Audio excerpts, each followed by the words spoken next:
Good evening.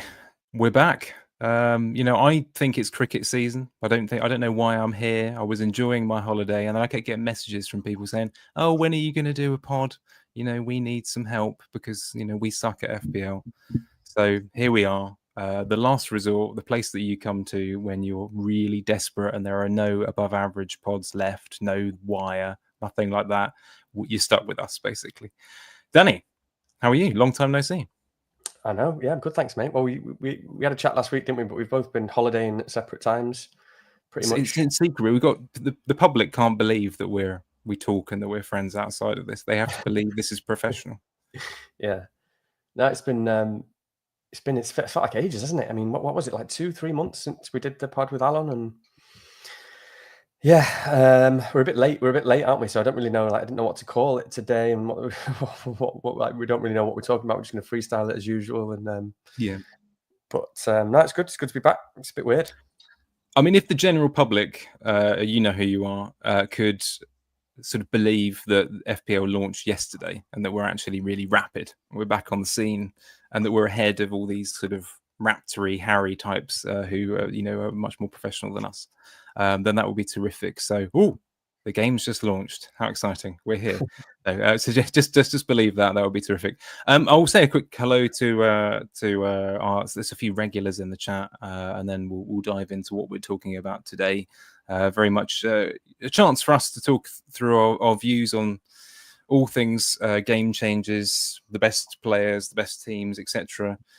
You might have noticed we've got some new thumbnail designs. That's about as exciting as it gets here, and that's very much Danny's job. So if you see anything good, that's because he's done it. I'm just here and I talk, that sort of thing. But yeah, quick hello to a few that have been here last season and are joining us again. Please do, if you're new to us, say hello. It'd be lovely to know a few new people this season. And last season, I think didn't we start in November or something? Danny, is that right? October, November, November, I think, something like that. Yeah. Where I stitched 3 Zoom calls together. That will show you how professional we were at the time. It wasn't planned, but we're here now. So good evening to. It is evening now, isn't it? Yeah, just about. FPL FOMO. I am 1974. Mark Dorney, Johnny Eggs, and many besides, no doubt. So yeah, you are very welcome, and nice to see you all again. Do drop questions. As usual, I will probably not anticipate your questions quick enough, and they'll be collected later on. But, say stuff anyway, and you never know. Please do. So, Danny, should we show our... Actually, no. Before I do, I want to ask you a leading question. Did you enjoy your holidays? Yes, I did. You're referring to the... you want... Well, I hear, and this is a bit of a, shows how high we punch on the Last Resort pod. I hear you were mixing it with the stars when you were on holiday. No, it's funny. We go to this hotel in this lovely hotel in Greece, and it's very posh and lovely, but it's not actually all that expensive. I'm not going to say where it is because it'll get flooded and it won't be in a good secret anymore. But it's weird. A lot of time, footballers often go there. Footballers and managers, always loads of footballers there, which is really weird. So you sort of like walk past them all, and I was just telling Rich that it was funny because I'm in like a United group chat, and they were talking about wanting to know, we were talking about speculating on United transfers and stuff. And Ruben Amorim was there, and I was sort of walking past him one day while he was on the phone talking about his transfers, and I don't care about all that stuff. Seeing people, it was quite funny. Yeah, a few footballers there, so it was good. And I just want to say, by the way, on the thumbnails, I mean, first of all, I need to give Darcy some credit in case she watches, because it wasn't just me. And also, obviously, if Alex follows watching, it's nowhere near his standard. So, it's just a little temporary thing, isn't it? Until we inevitably have to start paying him to do our thumbnails and stuff. But it's an upgrade. It's an upgrade on last season. Well, Alex will be in touch when we can afford you. Obviously, we're getting paid in pennies at the moment, but when the pounds come, it'd be nice to do so. For all those who are interested, probably not. My main holiday was in a place where I could avoid as many humans as possible. I went to West Cork, where I saw a few rocks, patches of green, and drunk some Irish beer and ate some lovely local food, and that was about it. So I haven't talked to anyone since. So for the last 3 months, I've been a hermit. which will probably show itself when you look at the draft that I put together in 5 minutes earlier this afternoon, because I don't know what anyone is doing. But nevertheless, we will start. We mean to go on. Where are we? With your lovely new brand spanking thumbnail. Very good. Red and white. It's almost as if there was some kind of link for you. I didn't get a look in, did I? Oh, by the way, you haven't taken the opportunity to brag about, because obviously Man United is the only team West Ham have really played. So. Oh yeah, well we'll talk about that game. We'll definitely talk about that game today. Hopefully you've seen. I mean, I did mention the other day. I did post something about Areola not really being a reliable starter for the season. I hope everyone can see why. Now he's basically he's the opposite of what when Baker talks about expected haircuts and the benefit that they bring. I mean, the longer his hair grows, the worse he seems to be. So he's got this kind of long blonde hair thing going on now, and he basically gifted Manchester United 2 goals there, didn't he? As far as I can tell, and then Bowen did what Bowen does. And that was those were the exciting things there. But yeah, no, I do like that. That looks good. Hopefully that'll make us stand out a little bit as well. But yeah, we're going to start. We should start talking about proper things, shouldn't we? Really. But that does look really good, I think. So good job. Yeah, let's have a look at. We'll talk about game changes just a little bit first of all. I don't know where you want to start with this, but I suppose I was going to take an opportunity to spend about 5 minutes slagging off the website, but I would have thought that's kind of obvious by this point, seeing as we're about a week behind. I mean, I would have thought everyone's done that already, so I'm not sure I can start with that. What's your basic reaction? If I could ask you for, your response to the different changes. So AFCON, double chips, CBIT, whatever you want to call it, DEFCON. I think I'm a DEFCON person at the moment in time, but we'll see how that goes. What's your reaction to all of that? I don't know. I sort of take these things in my stride, so I'm not really fussed because there's not really much you can do about it. You just have to sort of get on with it. I mean, I could have been. I've just seen a comment in the chat from Mark, I think, saying, "Danny, you're going to quit the game now that DEFCON's," or something like that.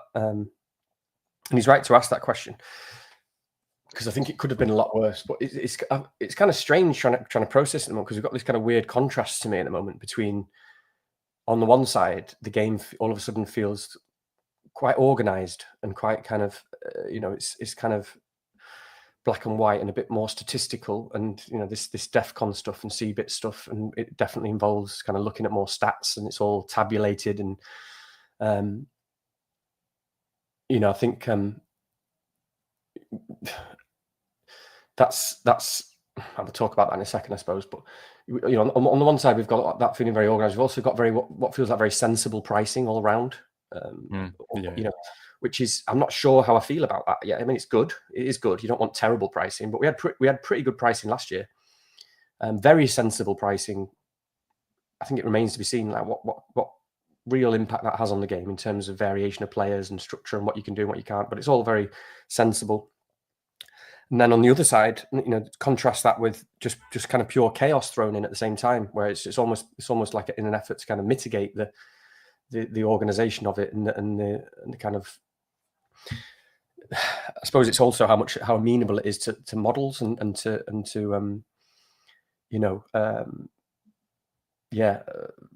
I guess FPL models, and just being able, the more, this is the kind of thing. So they've thrown all these double chips at it, which is a load of chaos. They've thrown these 5 extra transfers at it over AFCON, which is even more chaos. And it kind of feels, I don't know, just kind of not much thought's gone into that, other than we need some more chaos to counteract this. Because I think, with the CBIT stuff, I suspect that, Mark will have had a big, he will have been, largely down to Mark, which is fine. And I think I don't think it's necessarily a bad thing. I think people are generally, it's generally kind of misunderstood. A lot of people just think, oh yeah, great, we've got loads more variation in the game. Well, it's not like that, and it's never going to be like that. It's just that you get different players. Different players are now options. And I suspect that he was just given a brief, basically, get some more players involved. Can we get these defensive midfielders involved and get these blah, blah, blah. And he's probably had to do that in some way, because it is a bit of a weird move for Mark, because Mark isn't someone who wants the game to be like really amenable to models and predictions and stats and stuff. He doesn't really like that. I mean, he never really did. I mean, he embraced it, but he doesn't want to play FPL in that way. And I don't think he wants FPL to be that way. And I don't really. I think it's already like that enough. And the more, when you introduce this kind of CBIT stuff or DEFCON stuff and these extra points, that just means invariably you are making it more, kind of conducive to models, because they've got more information. The more information you give them about how people can score points, the more powerful they are. And that's just as simple as that. So I'm not convinced that it will lead to more variation in players. It will just be different players, and who they are, I think, will become more streamlined as, for example, FPL review when it gets released. And these things will spread.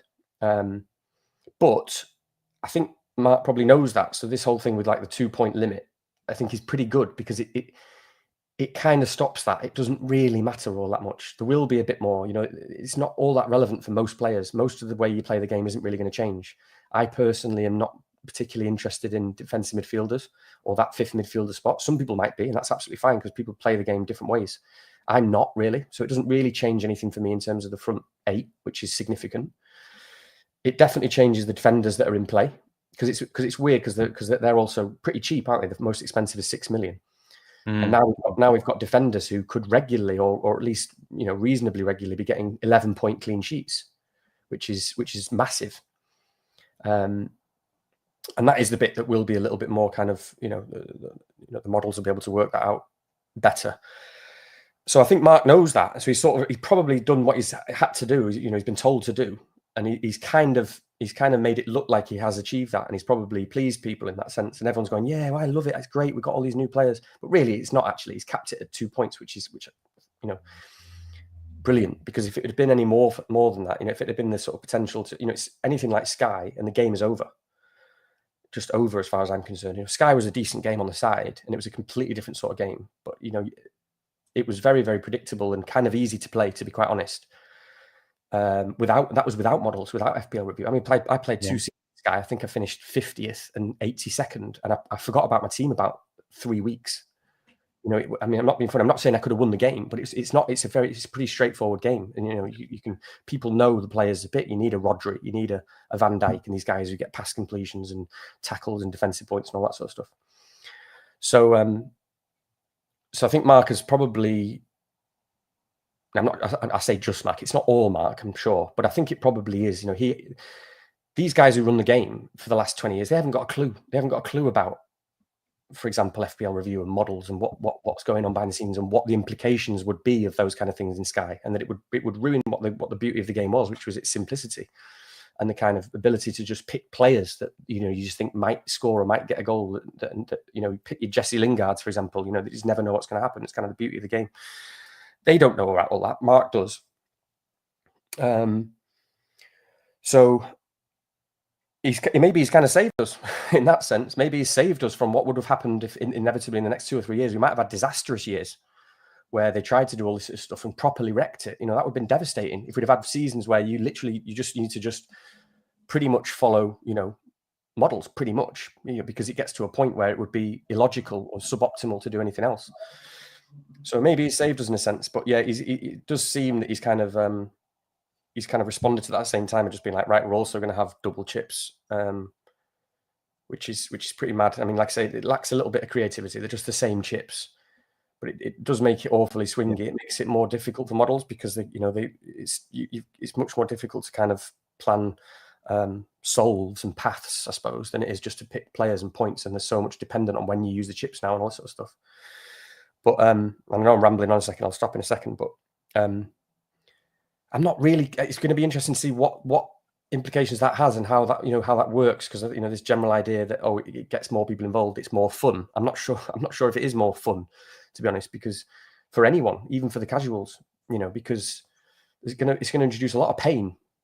For one, I mean, I know a lot of casuals that, say for example, you get a lot of casuals who are in my mini league. They know that I'm good at the game. I mean, I'm not being funny because I'm pretty good at the game. That's because I think about it 100 times more than they do. And, I'm kind of like top of the mini league most seasons. Fingers crossed I'm bound to have a disastrous one this year or next year. But I think a lot of them quite enjoy trying to catch me, and that kind of stuff. And I'm not, if you've just got some, because most people are going to suffer. Most people are not going to get an incredible triple captain score twice and incredible two incredible bench boosts and, incredible free hits, So when you've just got someone winning the mini league because of that, because they just keep getting red Coopers and Lightnings the whole way, is that really going to be all that enjoyable? I don't know.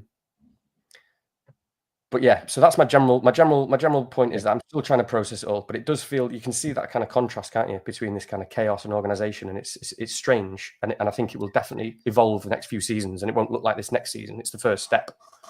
Yeah, I suppose we were given a little bit of a hint of what was to come, in a sense, or what might have come even more so. You know, with an assistant manager last year, what would have happened perhaps if they hadn't had that advice? Maybe this Mark move is in part a little bit of a reaction to that. But it's interesting what you were saying, actually, with his role, because I think, but I hadn't really given this much thought. But of course, when he started Scout, for example, which is how many people, including myself, probably became a little bit more integrated and focused on doing this properly, or whatever you want to call it, is that it wasn't to suddenly create mass appeal, was it? It wasn't to suddenly turn like a group of 10,000 people into 1 million, into 5 million, into 10 million, or anything like that. It was ultimately to give people a space who were pretty interested in becoming a bit more clued up, and really to talk about it quite specifically, and then to give them a space where they could do that, and do that even more. And then it moved from there. So, you know, he's not necessarily the guy who you'd obviously hire to go for a sort of mass appeal, mass marketing campaign, etc. It's maybe to work in tandem with that, you know, because one would assume, I know we all joke about sort of Brenda in the office, you know, not answering emails, FPL towers, and that's how a decision gets made or not made, and that sort of thing. But presumably the kind of people who are in there are probably not kind of top tier by any means, but they're going to be the kind of people with marketing and business backgrounds, and you know, social media interests and roles like that, and that sort of thing. So it's his job to work and perhaps temper those people in to some degree. So it's quite an interesting balance from that point of view. What's quite tricky is I thought to myself, I took the day, you know, or 2 days as it is, after these changes were made, and you know, you do the usual grump thing, don't you, as an experience. I mean, I've been playing it since I don't know when. It's got to be over 20 years, something like that. You know, I would have probably still been fresh faced and all the rest of it back then. But the joke's on us, isn't it, really? You know, like if we want a game, I know you're probably quite similar to me. I would love to raw dog FPL. I want absolutely nothing more than to have like a maximum of like one wild card, and that will do. That would suit me down to the ground. I would enjoy that, because then it, you know, it really does give this, you know, you're not channeled down certain rabbit holes in the second half of the season, that kind of thing. But the reality is they're never going to do that, are they? They're never going to do that. They're never going to grow their game that way. You know, that's a different game entirely. You know? It is, but I think it's highly likely that they will introduce an FPL Classic. It'll just take a while. Yeah, I can see that. They won't do that until they're happy with the main game, and until they, you know, got a workable website, and you know, it's simple enough to introduce a game alongside it. But there will be an FPL Classic game, and it'll probably be like, I don't know, it'll be like playing Halo ranked. You know, it'll probably be only the best players. You know, it'll be like 200,000 people, and you know, they'll all be the old school players, and it'll be like probably be a really high standard. But they'll definitely they're bound to introduce FPL Classic, and it's just like one wild card, and that's it, isn't it? And maybe just one transfer per week, 2 transfers maximum, whatever. So it's a bit like, you know, spurning all of the new release games now with virtual reality headsets and going straight back to NES and SNES, you know, getting some Duck Hunt and the first version of Street Fighter and all the rest of it, and just going for that, you know. And, you know, if anyone played GoldenEye on Wii, which I did, I remember a while back, then that's just a good sign. Not everything gets better. You know, sometimes you just want to go back to the classic where you actually enjoyed it. So a bit of an odd reference there, but no, it's true. It's a good reference though, isn't it? It's interesting because they, as I say, that's why I'm saying as well, they have to learn. You know, again, I don't know why we've just gone on this computer game tangent. It's my fault, but it's like Halo, for example. It's like you know, you can literally name the games, and it'll be similar to this with the seasons. You can name the games that were fantastic and the games that were a complete mess. You know, when they got to like Halo Reach or Halo 4 and everything, and you know, everyone stopped playing it because they wrecked the game, and it's a big risk with FPL. You know, you've got to be really careful and really smart, and that's why I think getting Mark in was the right thing to do, because you do need someone who knows the game inside out to kind of control that a little bit, and kind of, you know, Mark might make some mistakes.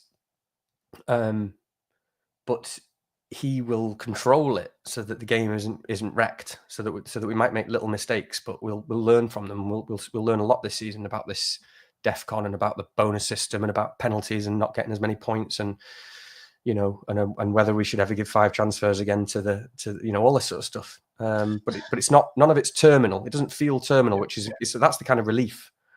It doesn't feel like we've got that game that we can just wreck it for a year and we'll have to find something else, because we haven't got really a backup. I don't really know. I guess, I don't want to say fan team and stuff like that. It's not even a free game. I'll play fan team this season and try and play the full season without actually forgetting about my team for the first time ever.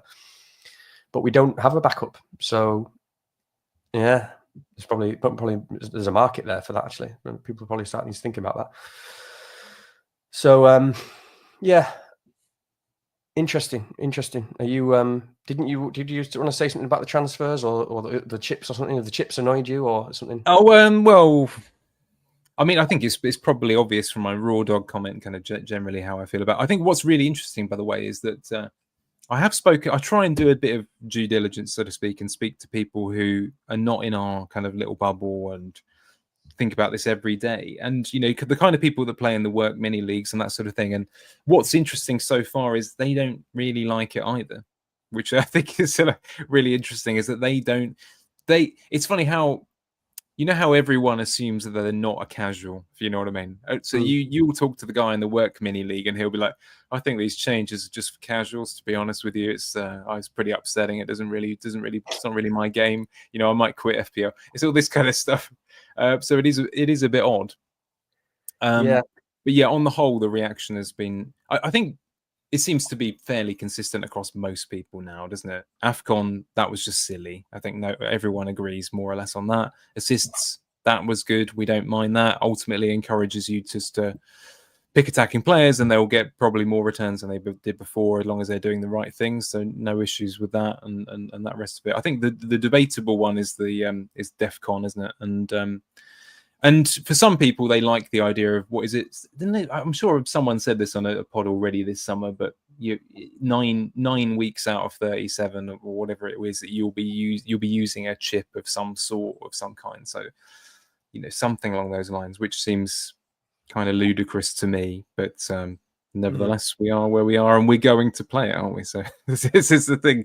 But also, this is not something that's specific to FPL, isn't it? The over commercialization and over marketization of things generally that you enjoy, that were innocent and what have you once, this is what they are, and we're still doing it. So jokes on us, I suppose.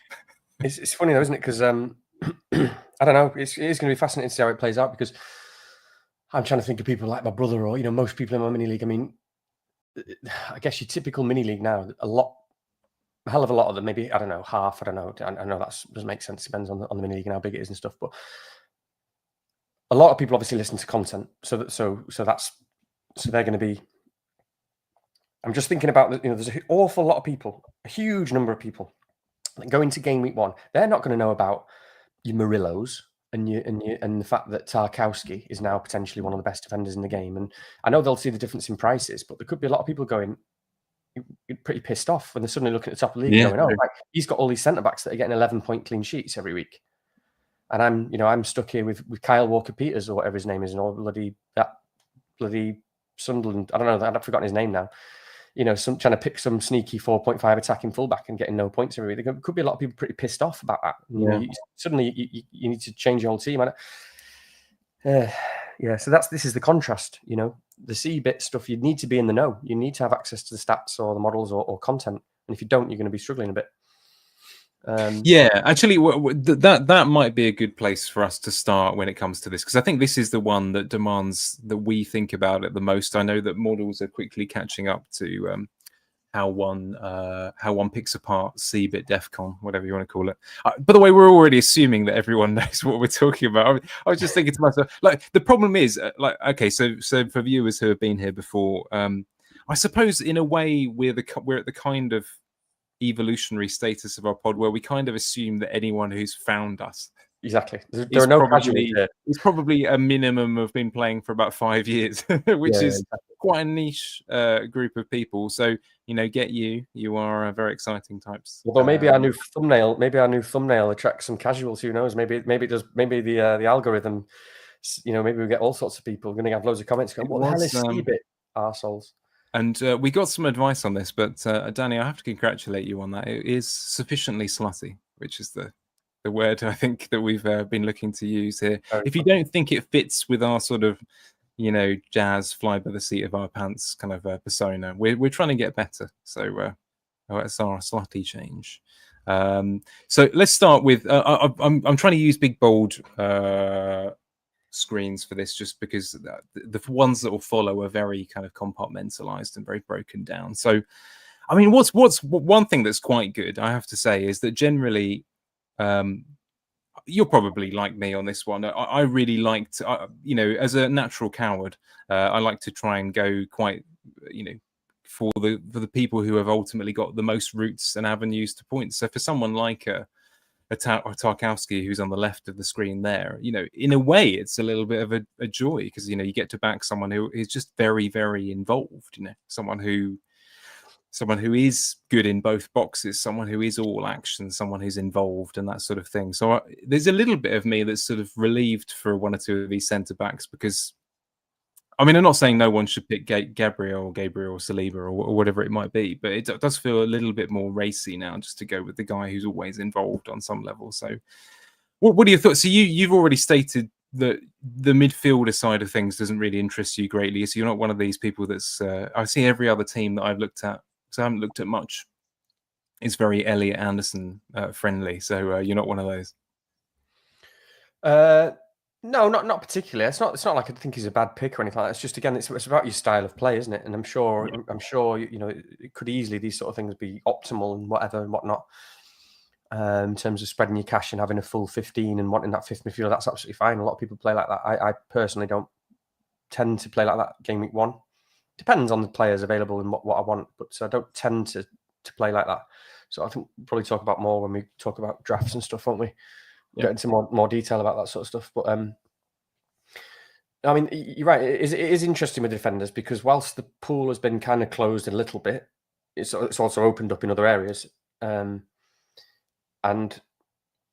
there is, I suppose we can just see it from what we're seeing on the draft stuff. Again, caveat all this, because once the models launch, if we see like some clear favourites, everything could change. It could get much more template. But there is a bit of an interesting choice now, isn't there, between, for example, your Tarkowskis or Murillos on the screen and your Forest defenders, and who you would normally typically go for, like your Gabriels, someone who, we've got these players who we know are in really good defensive teams and have maybe got goal threat.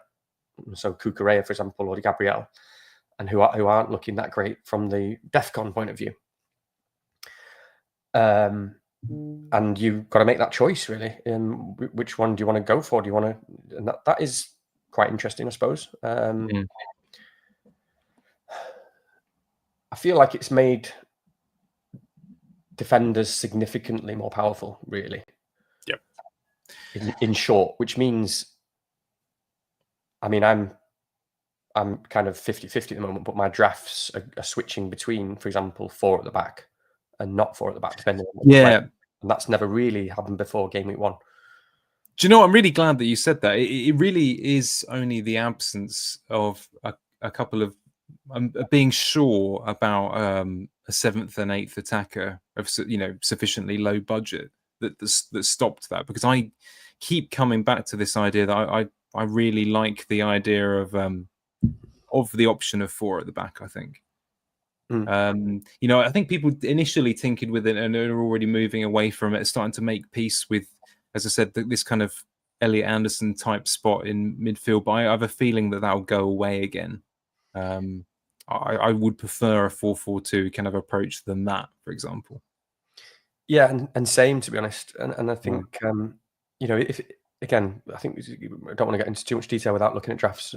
Because I don't know, it might be might be going too far down the rabbit hole. But personally, and again, it depends on the situation. But if it's sort of like at the moment, if it's sort of like the choice in a 5-5 defender or a 6 defender, and having one less or one fewer player on the bench, that actually plays versus, an Anderson and a defender who does play a 4.5 or something like that, then I tend to prefer the defender, because it's not just about the power of the defenders at the moment, it's also about the price point, isn't it?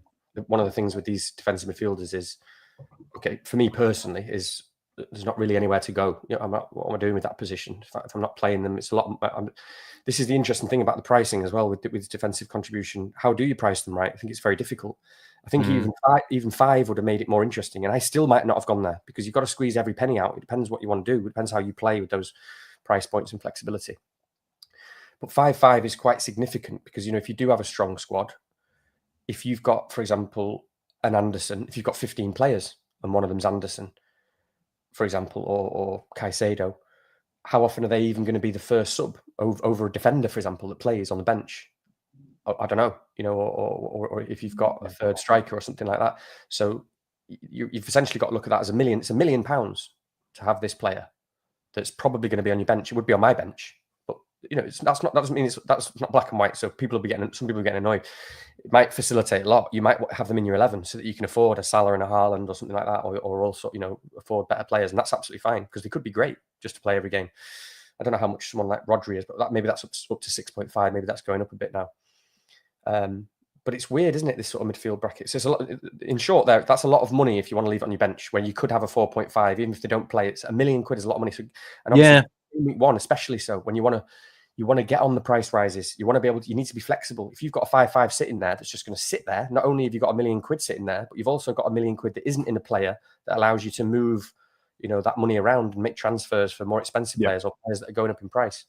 It's interesting you say that, because I think it's as if they've removed a 4.5 mid from the game, haven't they? Effectively, you may as well have removed it from the game, because there are pretty much none of them who start, as far as I can tell, unless someone is injured for a promoted team. Then you've got no one. They start at 5, and there are some okay. I mean, for what it's worth, I would tend to argue that some of the 5s are pretty much as good as the 5.5s anyway. So I'm not really sure why you would do that, but we can go on to look at that in a little bit.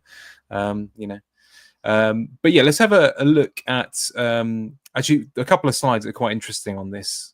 First of all, I'll keep this one in the mold that we've got it on the screen there, Danny, and the other one, when we look at it by players, I'll change tack a bit, because it's basically way too small and granular. Yes. And actually, whilst we're switching over again, thank you for those of you who are just joining in. Please do take this opportunity to like and subscribe. Why not? Whether it's generosity or you just fancy something a bit jazzy for the new season, something a bit new, please do. So these are teams. I think this is quite interesting, isn't it, Danny? I think I'll credit to Fran, who I know has already shared this. I can't remember whether he's made this, but certainly FPL Fran, please do check him out, because we're borrowing this off him. But yeah, it just goes to show that actually what's quite interesting is that players and teams are quite often highly correlated. So if you're wondering why Murillo and Milenkovic et al. I'll come back to that comment in a minute, Andy Martin. Nottingham Forest, 60 per match. Quite lucky, according to Andy, actually. So we can come to that in a little bit. 60 per match, whereas right down the bottom, your Gabriels, your Kutsanovs, why not? Right down the bottom at 36 C-bits per match. By the way, I should say, it's obviously here now in granular detail: tackles, blocks, interceptions, and clearances. If you are new and unfamiliar to this, which I doubt you are, but nevertheless, what was your reaction to that? Does it just go to show that they have priced it relatively well for you? Yeah, I suppose. I kind of wish it was a bit more spread. I mean, it does seem to be very kind of dependent, doesn't it, on this team style and players. I don't know. So obviously Everton and Forest so far, and I guess Palace as well, just stand out, don't they, in terms of these C-bit defenders, and then everyone else, you just kind of wouldn't, or like kind of less interesting. Yeah. Again, it's all tabulated, isn't it? So we got a lot more confidence in these. I mean, Forest got same manager, same team, pretty much. Palace the same. Everton, I can't remember when Moyes joined, but all kind of similar stuff. Bournemouth. So So yeah, it's exactly what I said, isn't it? Making that choice really between these top defenders at the bottom, and that is interesting. It is an interesting choice, isn't it? Yeah, I think the thing that stood out to me when I was looking back on this is the most interesting kind of characteristic. It's just simply that the promoted teams, that's good. Leicester City were woeful, obviously absolutely awful, except for when they beat West Ham 3-1. That was good. But only 4 C-bits per match behind Nottingham Forest, who finished, was it 7th in the end? But they were 3rd for obviously a lot of the season, right? So this is why it's quite hard if you are going to have someone who more or less you're never going to use. It's quite hard to justify. I mean, I've only really started to bother putting together a little draft for this pod. That's how out of it I've been. But why you wouldn't have an Esteve or well, that's it, isn't it? Pronunciation, as opposed to a bang average 4.5 Consta, etc. There's not really enough of a difference if you're not going to use them a great deal. So no, this is it. It's where is it relevant in the team, and it's yeah. In terms of what you're saying and those lower teams, it's the 4.0s, and I'm really grateful that there does seem to be a few 4.0s so far. Seems to be a few quite nice and interesting ones emerging. It probably works against me a little bit because I'm someone who's always. I mean, there was one season 3 years ago I went into Game Week 1 with 3 4.0s. 3, you mad? Yeah. Oh, by the way, did you notice that O'Shea was one of the? If you'd had last year, you would have scored a ton of points with your double Ipswich centre backs. Oh, he was really good. O'Shea is one of the best guys. Oh, right, brilliant. Well, you knew. Yeah, I mean, I would often make that sacrifice. Not dependent on what price points I wanted and what players I wanted. And it would be nice, often that was knowing that, for example, maybe 1 or 2 of those 3 would play, and that was fine for me. Sometimes that's just my own personal approach. So it takes that away from me a little bit because you can see 4.0s in everyone's team now, and rightly so. And now that is how they are relevant now. Whereas before 4.0s, a lot of 4.0s were relevant purely on a team structural basis, purely on what I've just said in terms of being willing to make sacrifices in your team and your bench to take a different sort of approach at the start of the season, which I often did. It's now more just logical to own some of them because not only they're going to play, but they could easily get those extra 2 points. I mean, it's not, you still could, these just need to concede a couple of goals and one, they're on a -1, don't they? So it's not like we're going to see lots of points. It ups the floor a little bit, probably not much. From like, I don't know, 1 point to like 1.5. But yeah, it's where it's relevant, like you say, and it's the 4.5s that are interesting. I think we'll have to talk about them, I guess, a bit because. Yeah, do you know what the 4.5s in a way I think are, initially I think they jumped out as being pretty strong to everyone. I know that it depends on your awareness of sort of Swiss European football, the Juniper Pro League and that sort of thing. But your DeKalb, is it De Kuiper? I'm not sure. And so on. I mean, you can imagine who I picked instantly. We'll come to that a little bit later on. I have to, right? I have to. He's a bit of a legend already. But that's quite an odd one, actually. The 4.5 spots. We'll come back to that in a bit. For what it's worth, I mean, actually, one person really jumps out to me who I've been looking at. He's not in the draft that I'll show you later, but I'm pretty sure at the moment he is nailed. And Chris Richards at Crystal Palace, I haven't seen in a single draft. And he's a nailed right centre back at the moment, as far as I can tell. Yeah, is he still nailed if he's there? I can't remember now. Well, so if you remember, Chalobah went back. So at the moment, yes, he is. Okay. And as someone's mentioned, Senesi, he's another one that a bit in the same sort of mould where he could be a really decent pick. And Bournemouth's fixtures, we'll come to them a bit later, a bit under the radar, I would say. But yeah, because then you've got Conser is the one that's in a lot of teams, and I would imagine will be pretty well owned and pretty popular just because Villa have got the best fixtures for like the first 8 weeks. So he's 4.5. I'm not sure what his DEFCON's like. Not good. There's no consistency here between CBIT and DEFCON. So just for anyone who doesn't know, they're just the same thing. This is how undecided on what we are and what terms to use. Yeah, but, it's all very Marvel. Yeah, I'm not sure about this. Yeah, so no, like you say, it's very interesting. I've seen that sort of stuff creep up now. Senesi, I mean, he had something like 4 goals and 5 assists last season, was it? And he's right up there for DEFCON. So that's very interesting. So yeah, Actually, this is it. This is the interesting stuff. I mean, are there any full? I suppose Wan-Bissaka. Thinking about fullbacks. I don't know. Are there any fullbacks really? I've not. for 4.5s of interest, I mean, De Kuyper is the only one who's getting interest and traction. For those who are more familiar with sort of Europa League and all the rest of it, he's well regarded, isn't he? But that's the only other one. But yeah, I mean, Wan-Bissaka, as you can probably imagine, no prizes for guessing he's of interest to me. I'll jump to players at this point, Danny. We can just nail. I'm jumping to the image screen. I think it does look a little better, doesn't it? So full screen mode here. Looks good. So everyone needs to sign Morato. No, he's not available anymore. I don't think, is he? But yeah, anything jump out at you from here? The one thing immediately, because I looked at this earlier today and did make a change on the basis of this, so I'm hoping that it is useful. Okay, is this Fran again? Just so we know, like. Yeah, it is FPL Fran.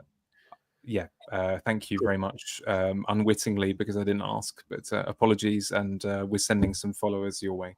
Oh, it's all right. Yeah, I think I just sent you this, didn't I? Before I think it was Fran. He probably doesn't need them anyway. He's a good friend. He's a friend of the pod. Does anything jump out? Right, I haven't really looked at this yet. I think I don't want to repeat loads of stuff that's probably been said in loads of other pods. I mean, I think Nico Williams does jump out as a because he's 5.0 and he's that's the change that I made. So, and that's one where yeah. Well, that's it. I was on Williams for a bit. If you want to make that 0.5, that's a clear option, isn't it? If you want to go down from, and he is nice. I think my current draft is back out because I'm back with a 5.5 instead. But that, yes, it's just definitely an option there for making the extra money. Munoz is an interesting one, isn't he? Yeah, because we saw I mean, the other day you probably saw that. I have to say I've watched 2 or 3 friendly highlights recently and noted a few things, and that was one. I mean, the quality of that finish was quite something, wasn't it, on his left foot as well? If anyone hasn't seen it, I think. Was it a 3-0 win? I can't remember, 3-0, 3-1 at the weekend for Palace. The other one, which isn't really strictly relevant here, but is well worth checking out, the Bournemouth highlights from the other day. My God, I'd forgotten about how slick they are. It's definitely worth checking out. They beat Everton 3-0 the other day. Yeah, so there is a lot to chew on there. Personally, I was quite surprised that Mavropanos turned out okay. It's the only thing he's done well since I've been watching anyway. But yeah, definitely some good options in there, though. Obviously, a few of them at the top have already gone. But go ahead, Danny. Sorry. No, just on Munoz again. Like, what is happening with Munoz? Because it is kind of fascinating, isn't it? Because I've not really seen him in any drafts. Yeah, I know. And I feel like I have to make room for him somehow. Yeah, I know. I don't know how that is yet, but I think we're all kind of. I hate saying we, by the way, so sorry for including people in my assumptions here, but it's weird, isn't it? Because he's just like such an absolute standout FPL pick. The guy is a ridiculous pick. And just like we said last season, he's basically buying a Palace midfielder. Is that far forward? He is. I mean, he's just a winger, but he is literally a right-sided attacker. You know, so people talk about he's the best player on the Palace team. Yeah, he is. Yeah. Because Palace are a bit of an enigma, and I'm sure we'll talk about Palace, but they're always an enigma. They kind of start slowly, and I hate saying that as well because it's kind of like it's just coincidence, but they do. I mean, last season they won 1 game in the first 13, and then season before that they were terrible, and just they sort of follow these patterns. They always finish the season brilliantly, but also they're an enigma because we all like the players like Mateta and Eze and Sarr and stuff, but the manager's so unpredictable with minutes, and he's kind of savage with minutes as well. And if somebody's like 10%, 5% off it, they just come off on 60 minutes every game, and they're just a non-option. And so they feel so risky going there, Palace. But Munoz isn't part of that. He's not part of all of those risks. Munoz plays every single game for Palace as a right-sided attacker. Yeah. And it's kind of like he's been one of the sort of victims. He's kind of been lost in the clouds where we're either thinking about the Gabriels and the Cucureas and the Van Dijks and so on, or we're thinking about the Murillos and the Tarkowskis and the new C-bit guys and Nico Williams. And maybe Munoz is still just the best attacker in the game. Would you know what? I think there's a window of opportunity here. I mean, our good friend Stu, or Pep Talk, for those who have watched us before, was on the very first pod that we did. For someone like him who is willing to go against the grain, this is a great opportunity, isn't it? Because you could legitimately pick, well, a whole back line of players that no one else will touch within the community, so to speak. Yeah. You'll be able to pick Frimpong, Munoz, Kirkes. I'm sure we can all name a couple more. What's the actually? You'll know him. I'm guessing he's not on this list, but the Manchester United attacking left back who came in last year. Players like that with a very different kind of threat or skill base, and they're every bit as sensible as picking, Tarkowski, etc. They are just a different pool of points that you're fishing in, so to speak. So, I think it's quite hard to do the half measures here. I think when I look at this list, for example, picking someone like Max Kilman, I mean, really, I think that I could see you going down the route, as you say, the Nico Williams, Tarkowski, and so on and so forth, and then the other way, the Munoz, etc. But sort of setting yourself up with players who are never going to get the exorbitant return. It'd be really difficult to do that. Well, this is it, and I'm just thinking out loud now. Everything we're talking about now, which is absolutely fine, is based on what we know, or what we think we know now about game week 1, and it's pretty much based on last season. Not just about the C bits, but about the teams that were good. Obviously, Forest is a standout one where they got a lot more clean sheets than maybe they should have done. The defense, maybe the underlines weren't as good as, are Forest going to continue because to get these kind of clean sheets? And actually, every season's going to be different. So there's going to be lots of teams that emerge. You mentioned Man United there. And obviously, people are going to jump down my throat here. I'm not saying United are going to be amazing next season, but you never know. United might take a big step up next season because we have signed very good players. We might continue to sign some more good players. But there are teams like United or Fulham or I don't know, some of these other sides that have been less mentioned now that have got lots of 4.5s. They might be the standout teams in terms, not standout, but the teams that have kind of improved so much that they're the ones we want to go for.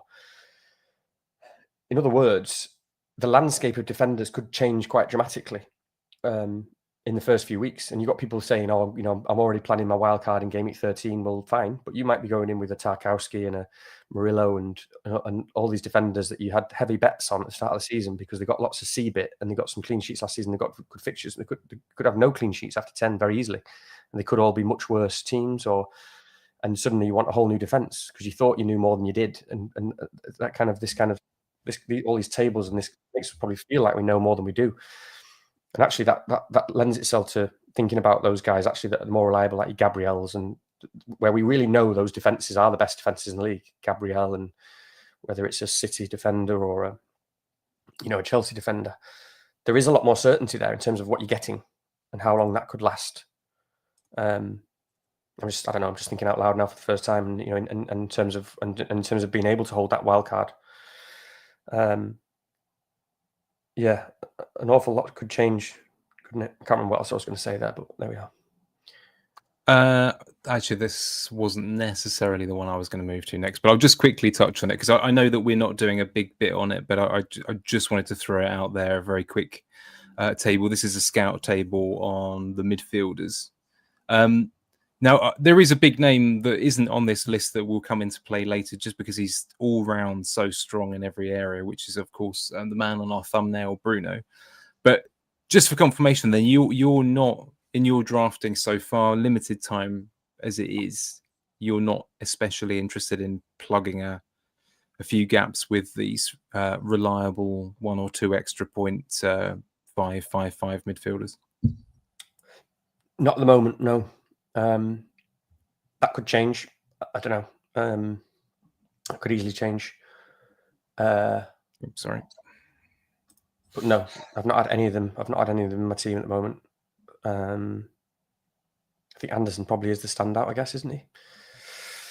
Do you know what? I'm not personally, again, I haven't, probably like you, given a lot of energy to this, but if I was picking in this basket, I would be pretty keen on Christie myself. it does, take set pieces. The fixtures are really good after game week 1, so this isn't appropriate to people who are bench boost 1, but his goal involvement is pretty similar anyway. I think it's worth saving the $500,000. Good fixtures. His partner in crime, who he sort of shared defensive work with, is injured, and they are likely to play Tyler Adams, who's a bit more defensive anyway. So it'll give him a tiny bit more license. So it's one of those things you don't want to be thinking about 5 minutes before deadline, put it that way. But I mean, I quite like Christie personally. Yeah. Who cares? No. I'm still thinking about defenders. But yeah, I mean, none of these guys for me. But yeah, that's good shout, Christie. I'd have to look into it if I was going to go there, but I can't see myself going there, to be honest. It's just not. I can't see myself going there in terms of the price points that I want in the team. I'm just thinking as well. Sorry, I'm just like defenders landscape, because you were still thinking about United. I mean, Heaven. We'll talk about the games, won't we? But Heaven played last night. He could easily be a regular starter at United. He's 4.0.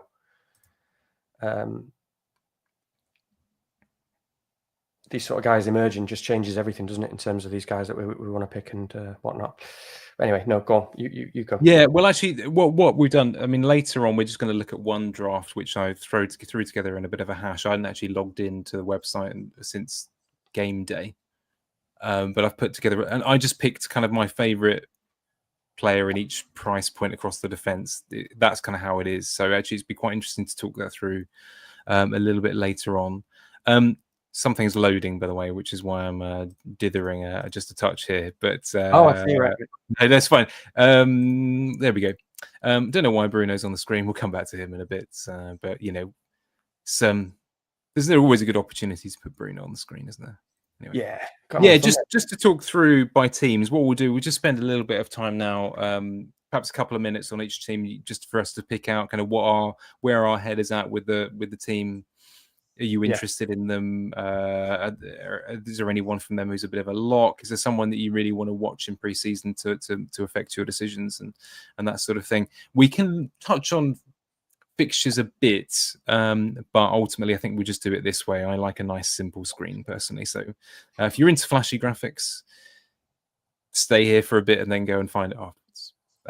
So we start with Arsenal. Obviously, there was some news straight before this, wasn't there, about Gyökeres, his price dropping. I just remember a couple of years back, West Ham turned down the opportunity to sign him when he was at Coventry, so that was quite an exciting moment. But another story for another time. Arsenal, are you starting with any of these at the moment? Sorry, I'm just trying to find. It just reminded me that my dad sent me an article. He texted me an article from like the Guardian or something yesterday about Gyökeres, because my dad really rates him because he's a Sheffield United fan, so he watched him in the Championship whenever he was there, so he sort of thinks, this guy could be getting. The article's like, how did we stop Gyökeres? And basically, that's all these defenders in the article and from the Portuguese league just saying we couldn't. We just had to foul him, and and every time someone saw him, it just devastated that you could see him, that you were playing against him. It's all pretty amazing stuff, actually. I'm looking at the headline now; it just says we had to just foul him just to try and slow him down. Oh, really? Blah blah blah. So it's so my dad sent me that saying, God, he could be a game changer. So yeah, he's interesting. He's 9 million, which is a pretty sensible price. Again, I thought it'd be 9 or 9.5. It's very unlikely that I'm interested in him game week 1. We've already seen that he's not had any minutes. He's not done any training at all. We've got 3 weeks, so you could get a reasonable amount of training in. And he could be great. So it's funny because I was thinking about minutes. Baker was talking to me not long ago about wanting to do like a minutes pod and stuff, and about players who play at some point in the future, maybe. And so I think about that when I see people putting, loads of people have got Gyökeres straight in, lock, 9 million straight in. And that's just another example to me of like not really understanding minutes and the importance of minutes. Yeah. Because they're not going to be, objectively, they shouldn't be great to start with. So he might be really good. If he gets himself in a position to start, fine, great. He might, he probably won't, but he might. But if he does start, he's not going to be playing more than 50 or 60 minutes to begin with, because he won't be fully fit. They've got other options they can put up there. They can put Havertz up there, blah, blah, blah. And as I always say, yeah, he could be brilliant. He's got brilliant numbers, but he's come from the Championship and Portugal. and he's not played in the Premier League before, and it's a different ball game altogether. And even if he does end up being very good, of course he could be brilliant from day one because because that's possible as well. It's not a black and white thing. It could take him a few games because it shocks most people when he comes to the Premier League because you just don't have as much time on the ball. It's just simple as, even if you don't want to argue that it's like technically brilliant in some instances, you always have less time on the ball than anywhere else. And that changes everything. When everything that you perceive is at a different speed to anything you've involved before, all your kind of perceptual cognitive processes are different. That changes everything, and sometimes it takes very hard to, it can take a while to adapt to that. So anyway, you just got to be cautious. So there are lots of players who will play every game, who have played in the Premier League for a while and have scored lots of goals in the Premier League. It's interesting because of the price point. Because of what you want to do to sort of be in a position to move to him quickly if you do want to get to him quickly, which is very possible. And that is very interesting. It's also interesting because I think it's now at best 50-50 on penalties between him and Saka. A lot of people are just going straight to Gyökeres will take them, and that's fine. I think his record is, I think he's taken 31 and scored 30. So he's obviously a good penalty taker. And he did take the number 14 shirt, and I know there weren't a huge number of shirts available, but it does show a bit of balls. It's a big deal taking Henry's shirt. I think that's the right approach. Is to take it on if something's offered to you. So if you take the number 14 shirt, it suggests you're probably also looking to take some penalties and score some goals, and you're just gonna, you sort of want to take it on. And Saka's generally been generous, hasn't he? So you give them to Odegaard sometimes. So that could be one of them where even the first game, it was his debut goal. He might just be like, if you just ask Saka, can I have it? Saka will let him have it. Yeah. So he's a lovely lad. That's the problem. Yeah, he is, isn't he? He is. So yeah. But I also think Saka's a little bit more ruthless maybe than people give him credit for, because the more experience Saka gets, the more confident he gets, the more he sort of takes it on himself, and he needs to see himself as a world beater, because he is one of the best. I was having this debate on Twitter the other day. I think it was like Andy Martin and Gianni were talking about stuff. I still think he's massively underrated. He is one of the best attackers in the world, Saka, no question for me. But he's a very selfless, nice guy, and he does jobs for the team, and you don't often see it because of all the stuff he does. Anyway, so dent Saka a bit. It does. Yeah, I mean, he took the Gyökeres point as well.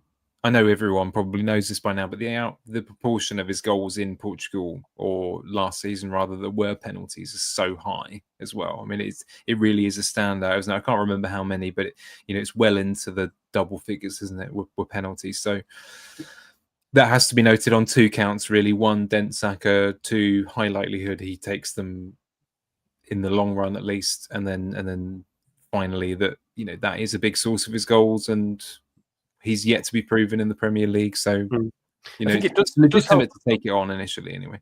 Yeah, I think it does help, to be fair, that he's played in the Championship, just for the feel of the place as well, because I don't think he's going to be scared. You get the shit kicked out of you a bit in the Championship, don't you? Oh yeah. So he knows what it's like to be, in Stoke on a Monday night and have people grabbing his balls and kicking the shit out of him. And if you've seen him, he's built like a brick shit. Then he played football. He's built like a brick shit house, and apparently he's rapid as well. So you definitely got to feel pretty positive about him. But anyway, so that's Arsenal. Is that everyone from Arsenal? Is that as interesting? Well, yeah, I suppose a defence, but we don't. I think it is worth. We're only going to cover these with a few minutes each at this stage, and I think that's fine. But I think my instinct is that it's absolutely fine unless you are dead set locked into a definitive kind of wildcard strategy type thing. That I'm probably quite happy to take them on, to tell you the truth, and see what risks are there. Villa are quite interesting, because I think there's two changes today that probably have slightly affected the draft that I'm going to put on the screen in sort of 20 minutes or so. Is that it now seems quite sensible to have that option of a nice 9 million slot striker anyway.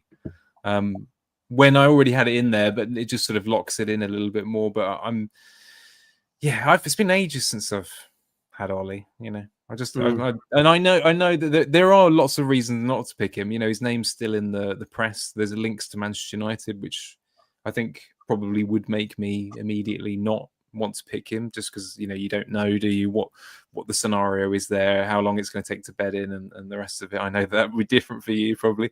Would we just slight caveat here though, genuine question, and Yeah. I know it doesn't necessarily manifest this way in terms of how the team plays, but if Watkins signed for Man United, would we have the best front three in the league, or pretty much? Is that...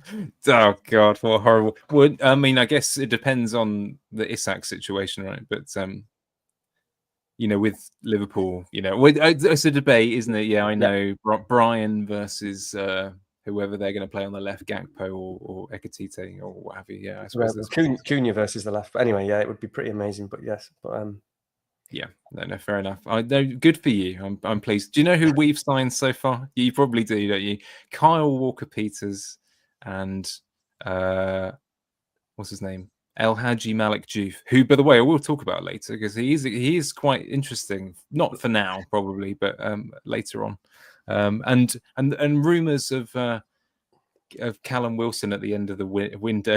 When I said Kyle Walker-Peters earlier, I didn't know that he signed for you. By the way, that's weird. I randomly said the name Kyle Walker-Peters before. I didn't mean that as a dig at West Ham. I had no idea. I'm not disappointed about it. I know that no one is going to be tuning in for this, but he covers both sides. He's not going to be starting generally anyway. I think it's a fair enough pick.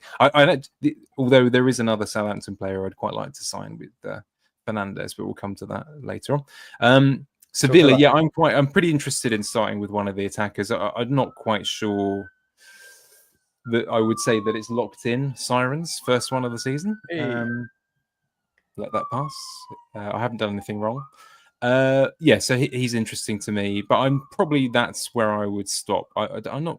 Konsa was in on day one because it just seems sensible. I've got two in that I think. I've got two in that I think will probably stick. And this is the weird thing, and this is what I meant about the kind of the organization and the sensible pricing and so on. It's like, because I've got Rodgers, and I think it's extremely likely I will start the season with Rodgers at 7 million. Yeah, fair enough. Yeah, and I didn't think that would be the case going in, but I've kind of been pushed down that hole through the whole organization of FPL and the pricing, and I've just been pushed there because it's sensible. It feels like a sensible place to be.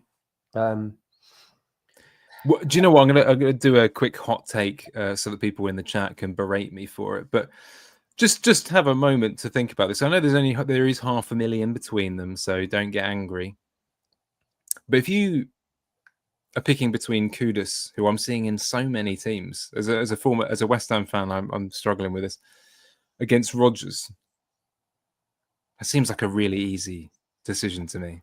Yeah, Kudus has been absolutely nowhere near any of my drafts, and nor will he be. Yeah, great player, obviously, potentially on his day. I did tweet about it and mentioned that he does have the natural talents to play for a really, really top European side, but based on what we've seen, and again, people are talking about him being shunted out to the left. He's not good on the left, so good luck with that if that happens. But obviously, tremendously talented. But in terms of output, it's going to be very spotty. I would not expect too much on that one. Just a final thought on Villa. I like when I look at these teams myself. Obviously, I think about what I think of them very kind of holistically, and how I feel about those teams and the managers and stuff like that. And Villa are one that I feel very good about at the moment, because Emre, you've got a lot of confidence in Emre as a manager. And everything that he did at Villa last season, he's just such a relentless, ruthless bloke who's a brilliant tactician. He'll be pretty pissed off about how the season finished last season as well. He only makes sensible decisions and he'll do what he can in the market. And so I was thinking about that PSG game as well. You think about how PSG just annihilated everyone, didn't they, in the Champions League? And that game, what was one of the most amazing games of the season last season was Villa beating them 3-2 at home. And obviously, I think they needed to win 4-2, didn't they? And Rashford was absolutely sensational on his one game as he's trying to get a ticket somewhere. But that was an astonishing performance from Villa, and so you feel really good about Villa and the fixtures and what they're going to do, and they feel predictable and known. And Rodgers is one of them. There are lots of players that you maybe are less sure about, but we've seen that he just plays every single game. And when you look at a lot of the players now this season, the midfielders that we've talked about, and you mentioned people like Kudus, loads of these midfielders that we've talked about have their issues, and lots of them have minutes issues where we're just not really sure how long, whether they're 60-minute players, 75-minute players.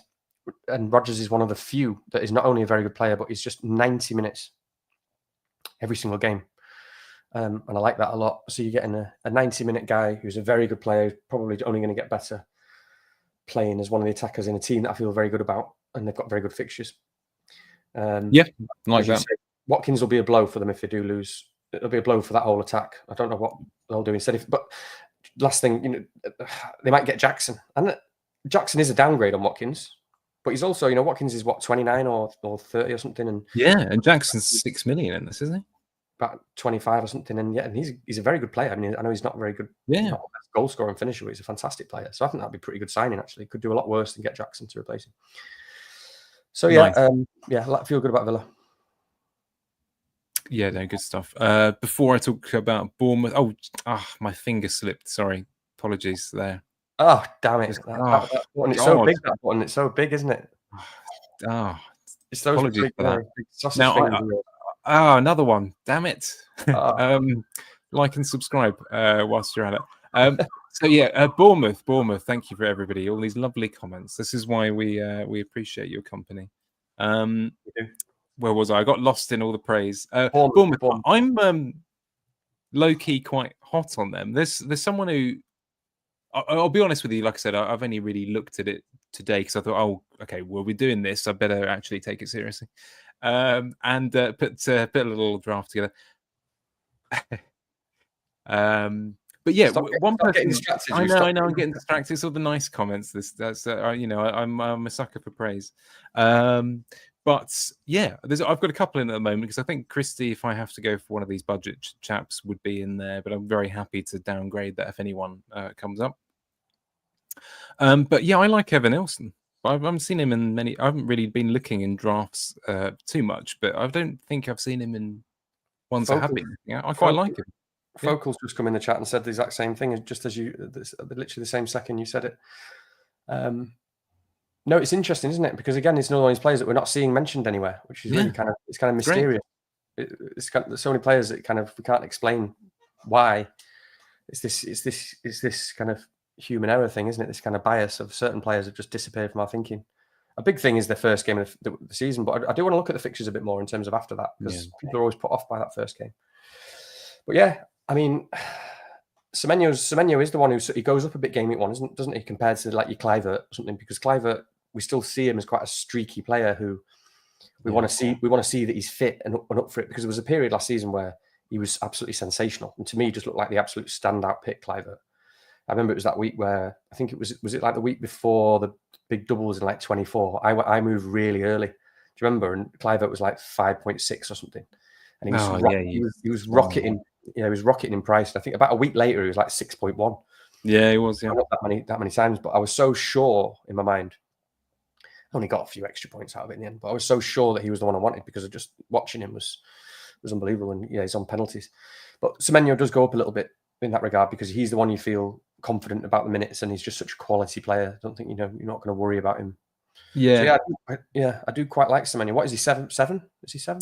Semenyo 7, Kluivert 7, Evan Nilsson 7. So plenty of options there, all fairly priced. I would say. I would say they've got a good option in every position. The goalkeeper's all right; he's not too bad as well. Is it Petrovic? Petkovic? I can't remember. Oh, I should have looked this up. But anyway, he's pretty good. There's options in defence as well. So yeah, I think I like them. Bournemouth definitely interesting. I just want to have a look at the fixtures really quickly while I can bring it up now if you like. There you go. Okay, great. So they've got Liverpool away, and then they've got Wolves at home, Spurs away, Brighton. They get better over if you spread this to sort of a 10-game stretch. It does look considerably better. I just haven't. They're not bad at all, are they? Especially with the home games. Didn't they? So do you remember that Newcastle game last season? Didn't they beat Newcastle 5-0 away? 5-0, 5-1, 5-1. Yeah. They've got, by the way, after the games that you can see on your screen, they've got Leeds, Fulham, Palace, Forest. So again, not a bad stretch at all. I think if you got a bit of a horizon there, but definitely worth. Yeah. Again, worth for me, considering. we'll talk about this when we have teams, but again, for me, they're very price point relevant because Yeah. the 7 million midfielders who could be brilliant, I will almost certainly have a midfielder who is above 7 million. So I've got the option to go to these Bournemouth guys if they are brilliant after a game or two. Yeah. Evan Nilsson being 7 million, I will almost certainly have 2 strikers above 7 million as well. So, and then so that's the nice thing about Bournemouth is we can watch a little bit whilst they've got that tough first fixture. Yeah. Going on from that, I'll be honest with you, the next 2 or 3 teams I don't have a great deal of immediate interest in, but go on. Brentford are worth just a little shout because they're top of the fixture ticker for the first 6 or something, or first 7 or something.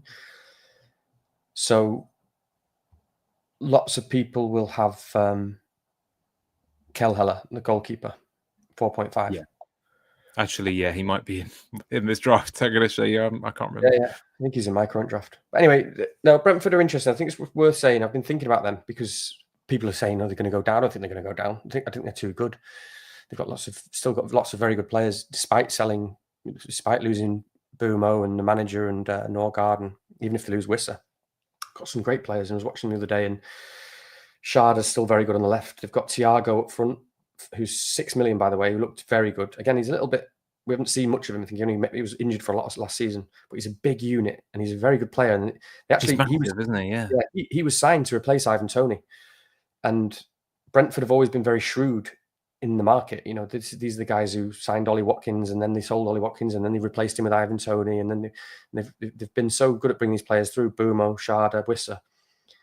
And they sign players based on the numbers and certain attributes and all that sort of stuff. And so I do have confidence in Brentford as a team and as a system and the way that they work things. And in terms of the manager, we don't know yet, but I quite like that he is an internally appointed manager because that's what Brentford do. Don't forget that Thomas Frank was just an assistant.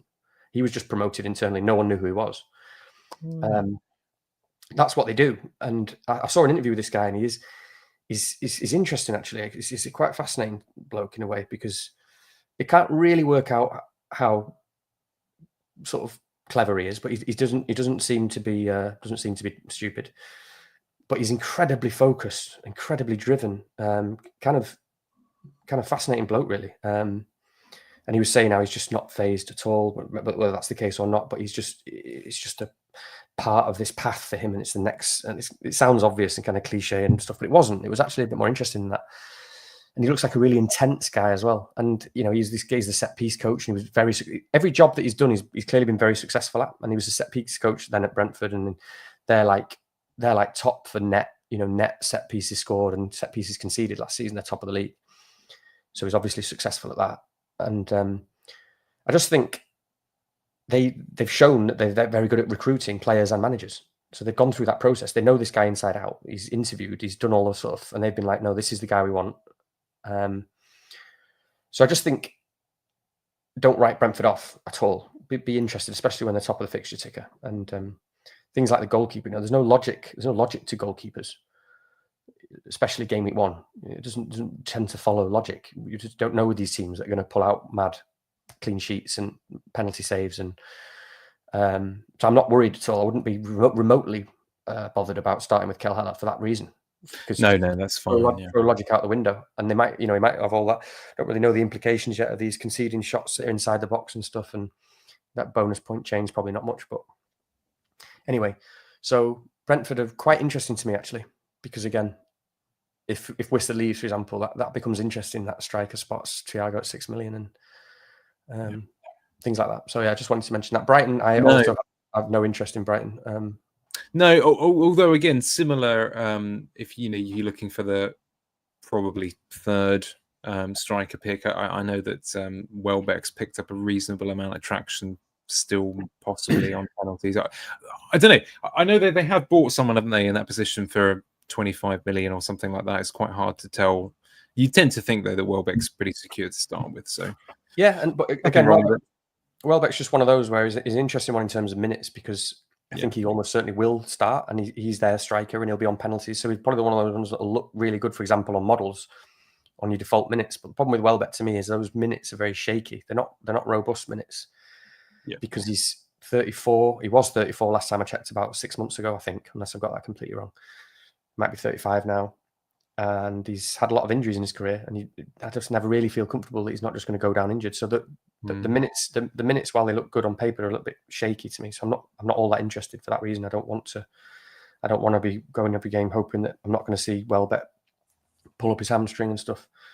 And then I'm not interested in this De Kuyper and all that sort of stuff, because again, it's just new to the league. Don't know who they've got. You just don't know what it's going to look like. Not interested. None of the midfielders have got good enough minutes for me. So I sound like a boring twat, don't I? But no. Well, actually, to repeat boring twat status, I'm probably going to pretty much skip promoted sides on this, by the way, because we are, and this is a little bit of a shout out to Wednesday, but in a couple of days' time, we'll be back in situ with our good friend Spencer FPL Beery, and going to talk a little bit about promoted teams and just look at some drafts in a bit more detail. So. London buses and all that, we came back after a long gap and then two in quick succession. So I won't talk about Burnley too much. I think the obvious thing to say is they probably have one of, if not the standout 4.0 defender, because we know that that's arguably one of, if not their best player in Esteve. So yeah, that's someone to come back to, and we'll talk about him more later this week. Chelsea, I'm going to assume Palmer is a lock for you. Yeah, I don't like. I don't like to say lock, but yeah, sure. He's not left the team, but they are interesting, Chelsea, aren't they? Because there's no real precedent here for. It's a little bit of a coin flip in terms of what shape they're going to be in. Because I think there's a real fine line between when a team has a proper pre-season, a proper rest, and then pre-season.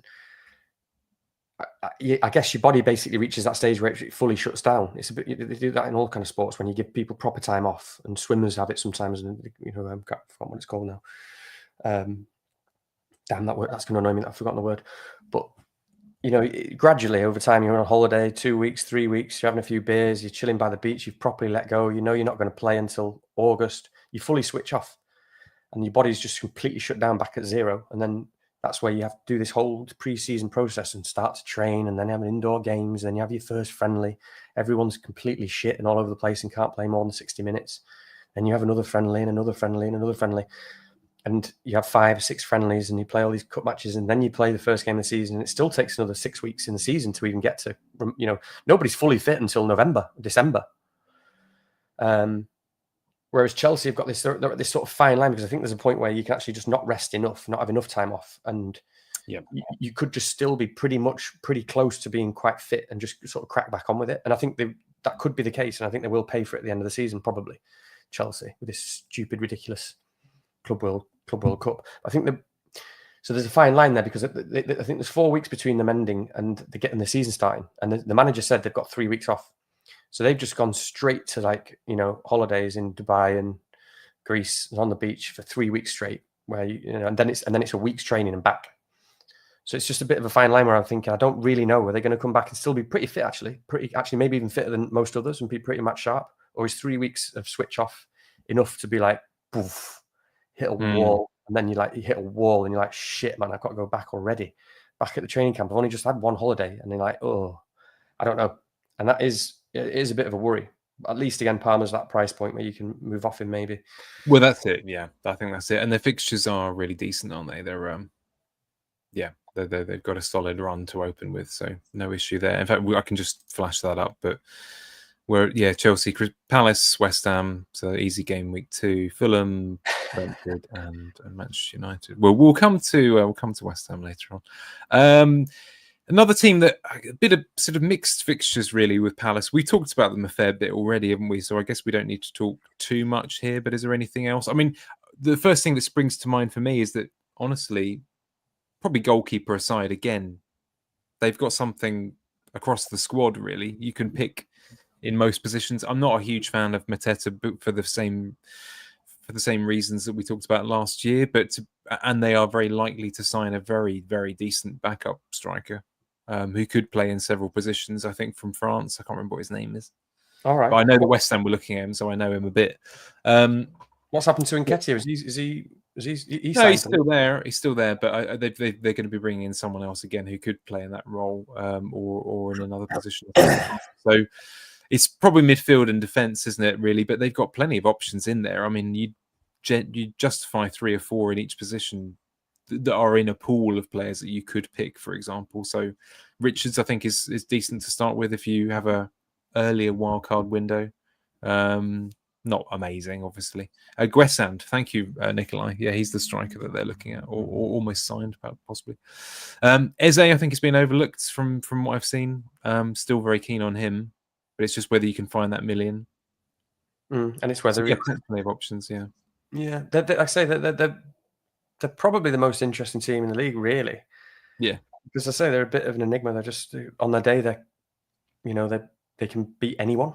As we saw last season when they beat City in the cup final, and they had loads of amazing games, loads of amazing results. They went through a patch where they were shocking, didn't they? Towards the end of the season, they lost 5-2 to City, 5-0 to Newcastle. So they're weird. They're so streaky. It feels like everything's got to be firing a little bit for it to work. And Mateta, as we said, he's like a steam train. It just takes so long to get going, but when he does, he's unstoppable. Eze, as you say, is brilliant. The thing with Eze is I don't know about his future, and I don't know if his head's turned. Another one, yeah, exactly. But they look very good in the friendly straight away. They've typically started slowly. I mean, yeah, Eze and Sarr are both good boys as well, aren't they? They're both very sensible. I don't think Sarr drinks. Eze doesn't drink. He just likes to play chess and go to church and all that sort of stuff. So they should be theoretically in good shape and all that sort of stuff. And then Munoz is just an animal, but you just never know what. Just never know. And then Wharton is the key, and they've said it. Wharton is that's probably needs to be more sort of attention paid to that. I can't remember exactly how many games he missed last season, but I remember after one of the games when Mateta came to the camera, they were celebrating. I think it was like the cup semi-final or something, and he was like, "When this guy's playing, when this guy's in our team, this is how it works. This is why it works. He's unbelievable. He's an incredible player." And he was just talking about Wharton, and that stuck with me, that because Mateta was really saying this is the difference when he plays and when he doesn't. Yeah. So he's one of the best midfielders in the league, really, in terms of potential and sort of stuff like that. So you'd be hard pushed, wouldn't you, to say that if he had a spotless injury record, I would be shocked if his name wasn't plastered all over the press this summer. Really, it's only because of that he's not being linked with everyone. He still is linked with actually Manchester United, isn't, and amongst other teams, but. Yeah, it's only really that. So they're a tricky one because I think you could arguably justify none because the fixtures are kind of a bit patchy. They're good, but they're not amazing. But equally, you could definitely start with at least 2, one midfielder and one defender as well, I would say. So I haven't really decided on them. They're a little bit. We got lucky with Eze as well last year. I remember the same sort of position. Like we did well late in the season. People who picked him up early were very unlucky because they took that risk, stayed there at the end of the transfer window. And I don't think he really picked up many points at all, did he? Even though he was a really decent pick. So that's an interesting one. Yeah, Everton again, another one. Obviously, goalkeeper. I think we can probably agree out of the question because of the 5.5 tag. Striker, a little bit up in the air, possibly, but some interesting options down the line. Midfield and defence are probably where it's at. Are you looking at any of these? You just throw me off a second. Obviously, we've got these tangents. I find it very difficult to let things go when it comes to me. You were talking about Pickford, and I just remembered. I just wanted to say that because it's true that 5.5 rules him out of being in the game. 5 probably would have been too cheap. Although I probably still wouldn't. I'd probably still start with the 4.5. So I'm not totally convinced about that. But yeah, Let's Talk Andy was sort of saying, and I hope this doesn't spread. This would be another thing that would be massively worse for the game, in my opinion. He was saying that this is a good example of why players shouldn't be priced with these kind of 0.5 increments, and he should be 5.3. And I just want to say that I think that would be a terrible, terrible idea. And I love the 0.5 increments at the start of the season. I think it introduces so much strategy to the game in terms of structure and price points and flexibility and the relevance of price changes and changing and chasing price changes if you feel you need to or you want to, and that's your tactic. I think it's a brilliant aspect of the game, the 0.5 differences. And of course, it does mean that there are some players that fall victim. Some players are too cheap. Some players are too. But that's that's also the beauty of it, and we never forget the John Lundstrom seasons and the Wan-Bissaka seasons. I just wanted to say that to our small audience. Unfortunately, Andy's spreading that to millions of people who are all like, "Yeah, that sounds like a great idea. Yeah, I agree." And fair enough, some people might agree, but I think it's a terrible idea. Terrible idea. Yeah. So that aside, yeah, Everton are definitely interesting. Moyes is interesting, isn't he? I mean, you can talk to us about Moyes, because I got him wrong before this Everton appointment, to be honest, because he's done a very, very good job so far. Again, like he has done for most of his career. And I know you've probably got strong feelings about him, and you probably don't. I don't know. You might think it's going a certain way, but so far he's done a very good job. And it's interesting because he didn't necessarily do it at West Ham, but he makes these sort of quite well-rounded teams, doesn't he? Because they're probably not quite as good defensively as they were, where they couldn't score a goal under what's his name, Dyche. But suddenly now there's this sort of team where you don't really, I personally, maybe I'm wrong, but I don't have a huge amount of confidence in their defence. And I'm not never super excited about their attack. They're just sort of like a 1-1 team, 2-1 team. But then they've got interesting picks because he tends to be very kind of stable with his picks. You've got Njai, who's very relevant. I really like. He's a difficult one. He's an interesting one because he does do a lot of nothing sometimes, but he's a fantastic footballer, incredible footballer. Like I said many times, like my dad is a Sheffield United season ticket holder, and he says that he's the best player one of the best players they've ever had in the club at Sheffield United. He probably thinks only Tony Curry's better. That's how my dad says Njai is one of the best. He says he's the best player they've had at Sheffield United for the last 25 years, easily. He's an incredible footballer, and he's on penalties, and you just know he's going to play the minutes. I know Baker said to me the other day that they're trying to sign a left winger, which is interesting. I think it definitely won't be to replace Njai. Njai might move to the number 10 spot. He's nailed on in that team. He's too good. So maybe that means, because McNeil's back is also quite interesting, and maybe that means McNeil moves over to the right a bit, and it goes a bit more to that classic Moyes, get the ball in the box with the brilliant crosses sort of thing. I don't know. And the last thing I want to say about Everton is... sorry. It's all right. The last thing I want to say is that the strikers do really interest me. I don't know what you think about that, but I want to be confident about Beto's minutes because they've got Barry there, and he doesn't look like he's ready for the league for me. I only saw a bit of the friendly the other day, which means nothing, but he looked very young and he looked quite timid in this friendly. And it wasn't timid is not something you want to be. It's not something. It's not really a way to approach like you going into the Premier League for Everton. You can't mess around. And Beto's 5.5. And Beto just seems to hoover up big chances to me. So he is interesting, but it's a risky one because I need to feel good about them. Yeah, it is risky. Yeah, 5.5 is not a good price point to just get stranded on, so it's definitely risky. So I want to see more of Everton. But what do you think? Yeah, I think for obvious reasons, the fixtures are pretty good, aren't they? I should just bring them up. Yeah. Again, so the start: Leeds, Brighton, Wolves, Villa. Difficult game at Liverpool. Then they go on to be reasonably good thereafter. So definitely interesting from that point of view. I think it's a lot of people, for obvious reasons, because of the sort of incredible amount of promotion, are probably going to be interested in Tarkowski. And of course, we're big fans on this pod, of course, the titanium grizzly bear, for anyone who remembers last season. So it's going to be difficult because he is an all-action guy. He does get involved. The C-bits are made for him, aren't they? Let's be honest with you. So he gave us one of the best moments of the season last season, didn't he? Do you remember? Yeah, oh, no. Yeah. Because you had Moyes as well, didn't you? Yes. Yeah. The 4-0 and then the one. Yeah. We scored that 95th minute mega volley, didn't he, to go 2-2 against Liverpool and got us 10 points for Moyes. Do you remember? Yeah, exactly. So that's not. So he's definitely in the mix. I think the pick of the defenders, to be honest with you, and I'm not quite sure why. By the way, they've priced up Branthwaite at the same price, which seems a bit harsh because Tarkowski is the guy in the box, isn't he? I know that they are both big lads. In fact, he's the smaller one, isn't he, technically? But we discussed this last year. He's surprisingly not that tall. He's only 185, which isn't huge.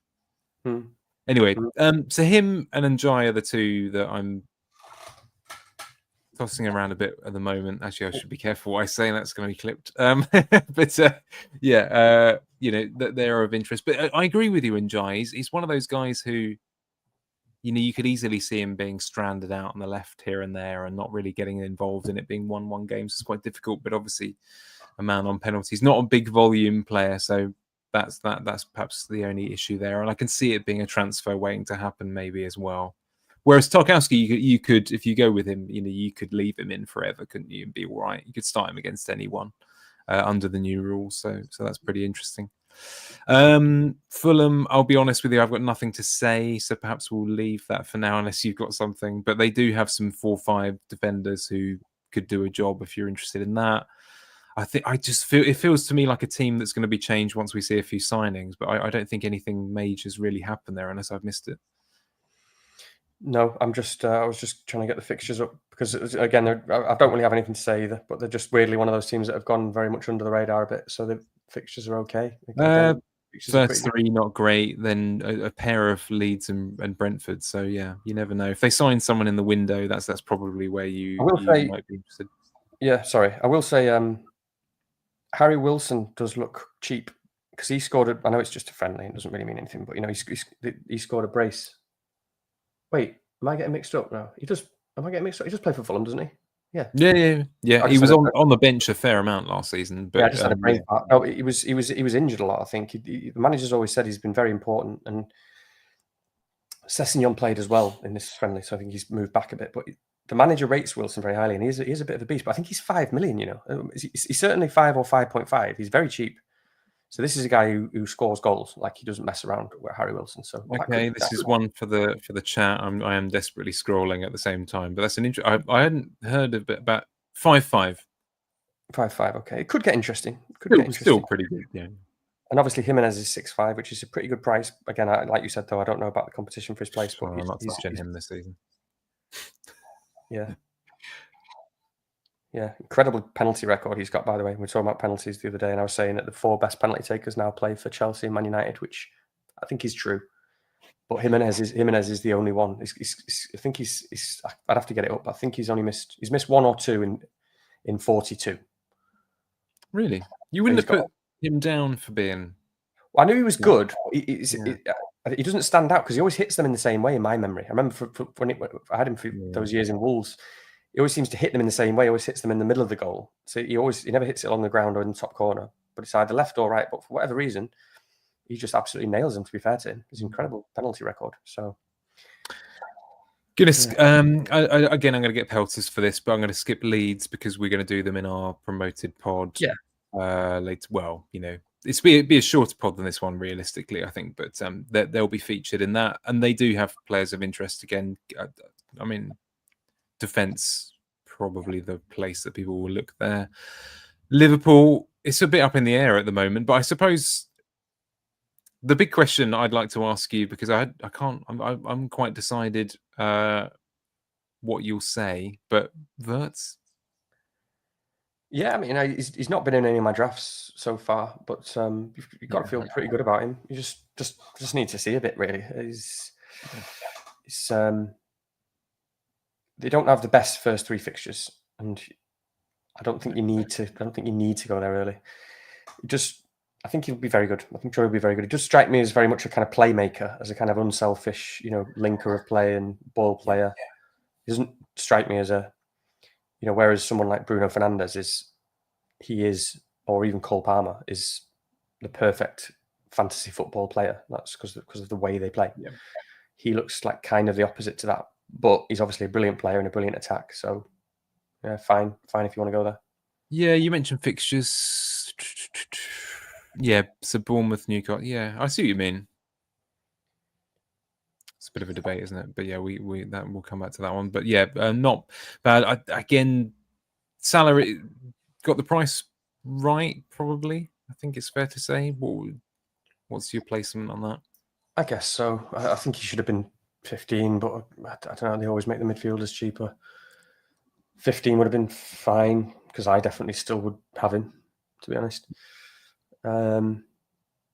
It's strange because it's just so far ahead of everyone else. So you can't really work out the prices anymore, you know, because They've taken away a little bit of the logic, haven't they, with Haaland getting,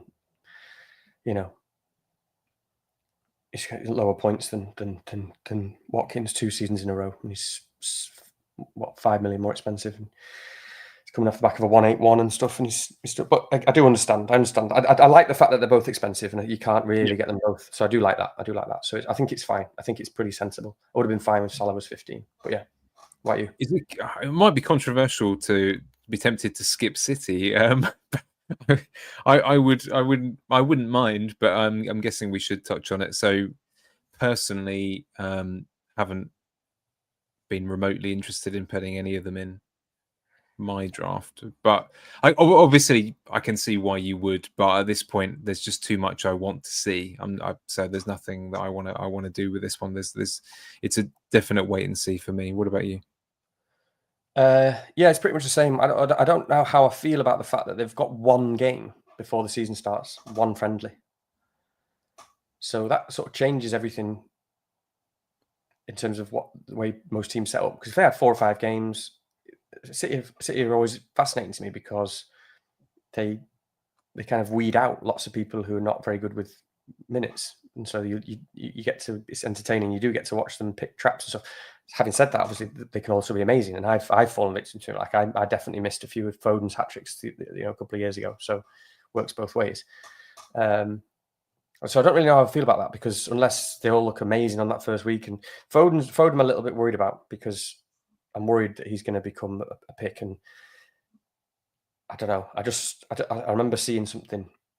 I saw some sort of interview about 2 months ago, and it might be nothing, but and of course it's just words, but he said, I've learned a few lessons this season and I've got a point to prove. And I just thought, oh shit, like if he does focus, and it could be silly. It could be. There's a lot of competition in those spots though on there. It's There is, but very it's just hard to pick. if you suddenly get into the favourite books, and if he's working really hard, he does have a unique sort of position and role in a sense, and he has unique attributes. And I think we've seen him. He's been playing all the games that we have seen. We played most of the games, I think, in that Club World Cup and stuff, and scored. So it's one of them where you can't really go there because we're not seeing enough for them, and it would be a big risk. But at the same time, there's that price point of like 8 million. There's not a lot there. You can have a bit of fun with it. No. I think Marmoush is the guy, isn't he? Who at the moment you see a penalty being taken, then everyone will mess themselves. So I think that's the other one. But we don't know quite what's going to happen there. A lot of people seem to have Gvardiol from the start. I find that to be quite an interesting pick, really. Not one that stands out to me. But yeah, we'll come to that for the premium defenders in a minute. Actually, Manchester United definitely. They're a really annoying one, actually, personally, because I'm quite keen on Manchester United across the board. Fixtures are a bit spotty, though, aren't they? So what have we got? Arsenal, Fulham, Burnley, City, Chelsea.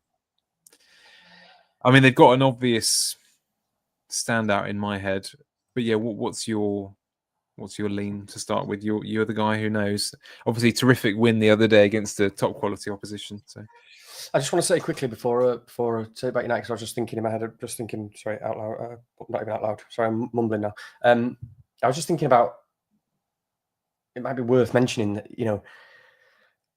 I guess it's slightly worse for Haaland, this change in the bonus system. Oh yeah. In terms of being a penalty taker, forwards are already got a disadvantage against midfielders when you're thinking about having Haaland in your team versus Salah. It doesn't mean an awful lot because he could still go off and he's still a brilliant player. But Haaland's the penalty taker, and you're now a lot less likely to get bonus or more than your 4 points from scoring a penalty as a forward. Midfielder, you still get 5. I know that the bonus points apply to the same. Just think it's a little bit of a dent that's probably worth mentioning in terms of the fact that he's a penalty taking forward. That's 14 million quid. You know what I mean? Yeah. Are you referring potentially? I don't know. I'm trying to think where I heard this, but this it was the Chris Wood stat, wasn't it? The one goal, the one goal in or one shot in a one penalty, etc. That's going to be affected a little bit more by these bonus changes, and that's it was a bit annoying with Wood because he's not actually a good example. I think he got like 3 points or something, or 4 points from extra points from penalties, bonus points. he didn't get to take that many penalties. João Pedro is one who, at Brighton, he got quite a few penalties, I think. And yeah, he did that in my team where he got a 9-pointer after doing nothing. It's just one of them, isn't it? So for strikers, you're not going to get a 9-pointer anymore for doing nothing and scoring a penalty.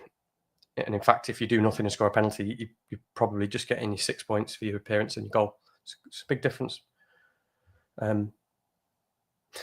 So anyway, but yeah, it might be nothing. I just thought it was worth mentioning. But yeah, should we go to United? Yeah, I think everyone's here for your hot take on United. I mean, they obviously they were bossed by Freddie Potts in midfield the other day. So no, go ahead. But yeah, no, they again. I mean, actually, do you know what? Just a sort of fan note for a minute. When I didn't quite realise how rapid Højlund is. I know this has nothing to do with FPL because, like, Kilman was completely left for dead at one point when he had about 3 or 4 yards head start on Højlund, and he was completely done. I couldn't believe it. Yeah. No, anyway, another issue for another time. He is. He's rapid. He's big and strong and rapid. Can't deny that. No matter he's not been very good at anything else, but he is that. God, United. I don't have a huge amount of thoughts on them. Obviously, I'm just kind of watching it evolve. Bruno was absolutely sensational in that friendly, that kind of meaningless friendly. Although it was a pretty high intensity game, and it was a good game. Yeah, The players were all there to prove something. Bruno was absolutely sensational. All the things that I've said about him being the perfect fantasy football pick, because that's what he was showing. All the set pieces, scoring long range goals, scoring penalties, and actually missing 1 or 2 great chances one-on-one. Certainly one clear one-on-one. Could have scored. Could have got loads of returns. But he obviously played in the front three because Burmo's not fit yet. So you would think that he'll go back into midfield, where he can still be very good, by the way. He'll still be very, very good, and he still gets forward a lot because he'll always be that player who looks for those opportunities to make those runs and get forward, and he'll be getting lots of assists and maybe more assists now.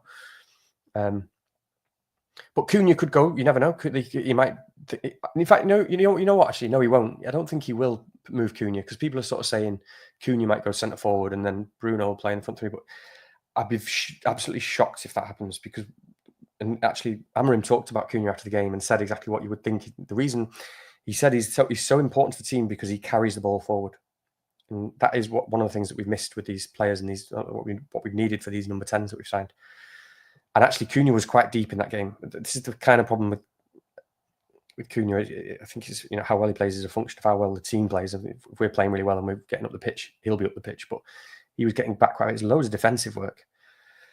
But he's a ball carrier, and I don't think he'll be able to do that as much in the number 9. And he really wants him to. Actually, thinking about it now for the first time, I think that virtually rules out him going centre forward. In my mind, I think you could be pretty safe bet on that.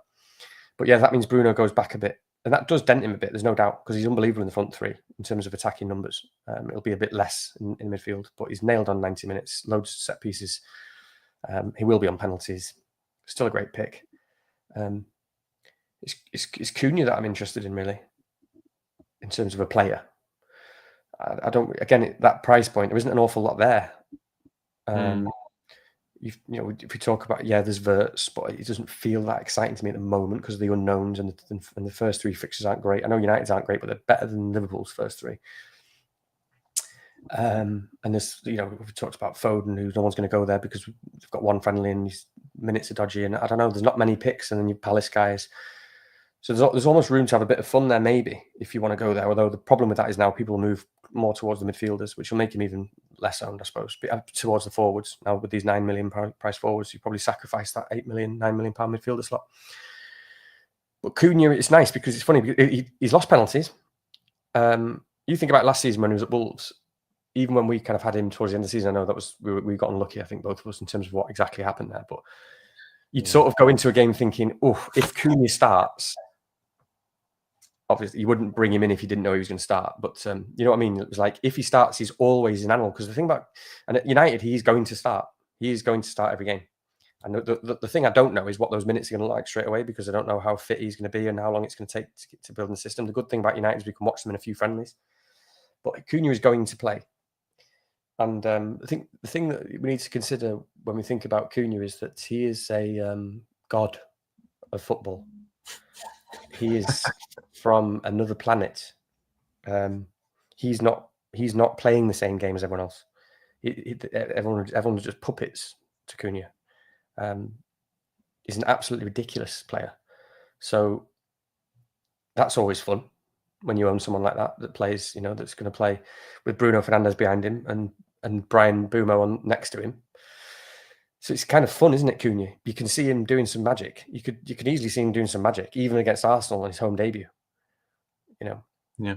He's sort of finally got that move he wants. You can tell that he sort of feels like he's like, yes, like I want to be here. Like I look up. I don't just feel like I don't just know that I'm ridiculous in this team compared to everyone else. Bruno Fernandes is here, and he's the big boy. And I've got other players like Bumo coming.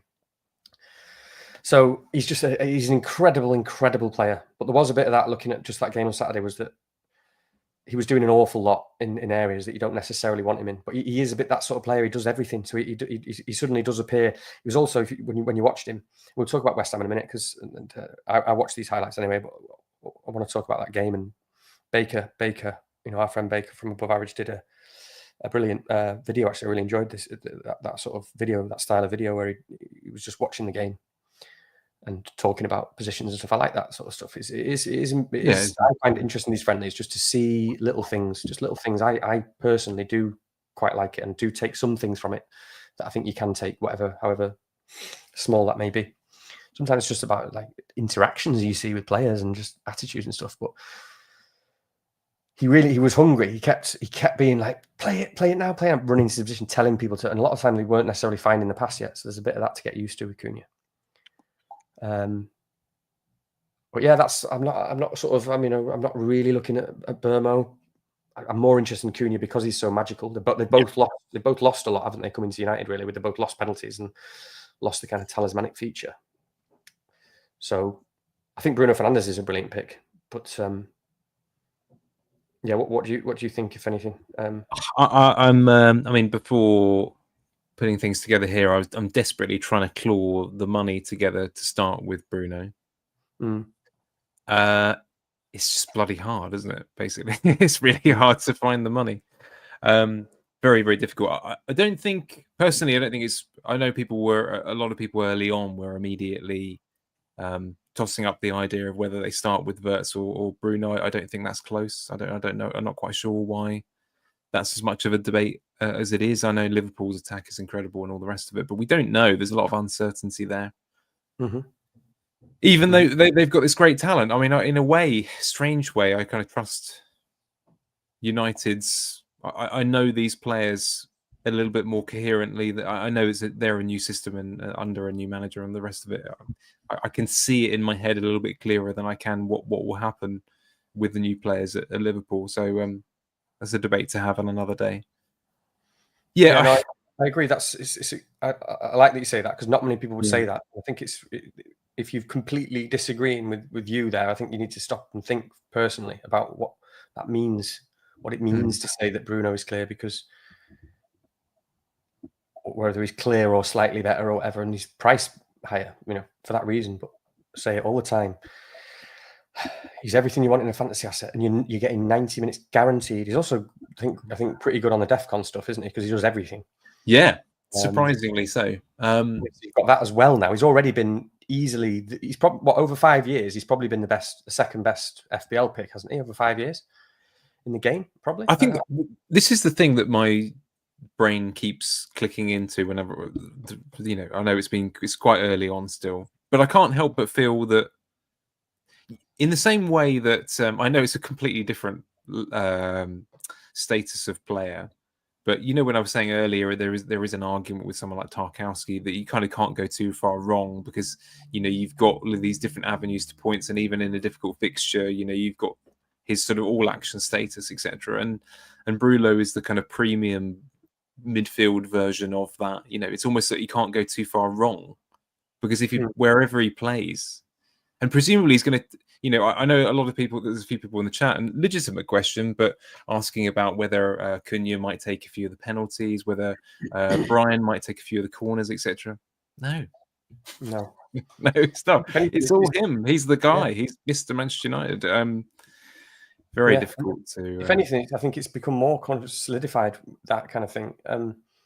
with Bruno over the years, because he did share them with Rashford a bit in the past. But when Bruno was going there, Bruno arrived and Rashford was the main man, and Rashford was someone who there was always a bit of a kind of respect there that, like, okay, well, Rashford's always the main man, at the time, and he was. And Rashford is the sort of guy who always asks for the penalty. He always wants them. He always wants those goals. And it was really kind of annoying actually as a United fan, because he's nowhere near as good at penalties as Bruno is. I think the longer it's gone on, that's gone now. There was a guy there before him who was Mr. Man United. He is just the main man, and it's just like, it's almost like I'm not getting into this discussion. Like, we're not adding these sort of unknowns to a team. We've already got too much going on. We just finished 15th. I'm taking the penalties, so just you guys shut up and get on with what you do. But yeah, Bruno, you can't describe what he is as a fantasy player. It's a bit like Cole Palmer. It's gold dust as a pick, because he's the difference maker. That's what you want in a fantasy football. He's the one who just takes the whole team on his shoulders. He doesn't look at anyone else, and he just says, "I'm going to make the difference. So I'm going to find the pass that sets up a goal, or I'm going to score the goal. I don't care what everyone else is doing. Like, I'm the guy who does that. Like, I make the difference. I get the assists and get the goals. At the same time as playing 90 minutes every game and taking every set piece and being a brilliant footballer. And also like a great, like he's not someone who gets yellow cards, red cards. He's just gold dust. And Cole Palmer's a bit like that, where he just takes it on his shoulders and says, I'll make the difference. You find me with a pass and I'll score the goal and get this. And it's gold dust. Saka's not even really like that. He's getting a bit more like that, because he's so kind of selfless. There are not many players like that in the league, and that's why Bruno Fernandes is a ridiculously good pick, because he ticks an awful lot of boxes where you've got Wirtz is just ticking a box where he's in a better team. Really, Yeah, and the other thing to say, I know this is obvious, but the man has been starved of air for a few years. He's suddenly got Cunha and Mbeumo to play with. I mean, oh my God. Imagine if they give him Seska or someone as well. I mean, the guy is just going to feast. This is going to be ridiculous. It doesn't matter where he plays. Exactly. He's been doing all this with Højlund, Xerxes, and bloody, Ugarte and God knows what before all that. Yeah. And he's been putting up these numbers. That's what I mean about Bruno. Yeah, like exactly what you say. And it's he needs a midfielder next to him, but I think he might get that. But yeah. Yeah, it's just these fixtures are a little bit troublesome, aren't they? But I think if you're not too worried about, if you're not someone who's baking in an early wild card or something like that, you're just playing for the long haul, etc., then it's a perfectly good approach. I mean, actually, this is what makes that Watkins slot slightly annoying, because it does pinch in other places. But yeah, so Arsenal, Fulham, Burnley, Manchester United, and Chelsea. Sorry, Man City and Chelsea. There's a tricky-ish run, but we'll see. Newcastle are a funny one, aren't they? Because I think most people have taken a sort of backward step with them. Quite tricky fixtures anyway, from memory. Isak, we don't know what's going to happen there. We've got these wingers who you don't really know who's nailed, and they've got better options in the price point. Probably defenders, they're all right. I mean, Dan Burn was a reasonable price, I think, 5, and good for C-bits and that sort of thing. But I think they're a wait and see. They got a nice run later on. I think Brass and others have already pointed that out. So I'd be tempted to give them a wide berth. Is that fair for you? Yeah, I mean, they're having a mare, aren't they? Newcastle. Jesus. Yeah. Absolute mare. I wasn't expecting this to happen. So, yeah, weird one. Even Isak now, who's pretty good price. Always an amazing pick in FPL. What do you do if he goes to Liverpool? Yeah, I know. Again, I think it would still be a little bit of a wait and see if it happens right at the start, because you got these, you got good alternatives in there, and I there are so many other ways to demand our funds at the moment. I'm not quite sure I'd be able to fit it in. So yeah, that would be a tricky one. Forest, good fixtures. I've only had a defender in drafts at the moment. Yeah, well, I've not. I've had triple Forest, double Forest. How dare you not have Sir Christopher in your draft? Well, it's just there's no room at the inn. He's not left my draft yet. Yeah. No, I can see why. Yeah. No, they've got very appealing looking fixtures. I mean, it's particularly for defenders. Yeah. It's those ones that can we have a look at the fixtures quickly? Because it's just of course. when I always say this at the start of the season, but you look for those ones that you think, because there's a difference between a good fixture and then just a fixture where you feel like seriously good chance of clean sheet type fixture. Yeah. So that's going to be Burnley. That's going to be Burnley for one all season, isn't it? For anyone who plays Burnley, you're going to feel like that, and you should feel like that. They've got a brilliant defense, but I'm not sure how many goals they're going to score. Sorry, what were you going to say? No, just reeling off the fixtures really. So Brentford at home, Crystal Palace away, West Ham at home, Arsenal away, Burnley. I think they continue. Game week 6, I know, is pretty good as well from memory. I think it's really weird. It's tough. They're all really tough to predict because we talked about Brentford and the unpredictable nature of them, and they are away from home. So Sunday and after that. And then Palace away is a bit of a stinker, but you'd sort of imagine that Forest will be well ready and up for that because of the sort of nature of them as a team and the intensity of the manager and stuff. And maybe Palace won't be ready because they're just strange team on the beach after time. And West Ham at home is a good fixture. We'll talk about West Ham though because they're definitely an interesting team. So indeed. Yeah, I don't know. It looks good for Chris Wood anyway. I think it looks pretty good for Chris. What's the deal with Awoniyi and stuff? Is he even like in the conversation? I know he's like fit at the moment. I meant to ask Frenchie or something in the SKLW, but that's the only thing. I don't want to, if I think that Wood's like suddenly 60, 70 minutes, it's different. But I don't know. I feel pretty. I mean, at this moment in time, I think that it's Awoniyi plus another new guy, right, who's quite highly rated from Brazil. So clearly not, it's pretty unlikely to start, but another person who can take 10 or 15 minutes. So I don't think it's plain sailing for 80, 90 minutes by any means. I think you are almost immediately looking at more like 70s, etc. But obviously still a good option, good fixtures. He's the man, nice and safe. Hard to argue with that. I think what the first thing that I would say is that there's some pretty decent 7.5s, right? But I think he's definitely, is he the top of that bracket for me? Probably. It's Slanky and Wood a 7.5. Yeah, both. And obviously João Pedro, who's not been in my team yet, but it's definitely a price point that I'm interested in. So yeah, I don't know. Like someone might have to make way because I'm interested in others as well now.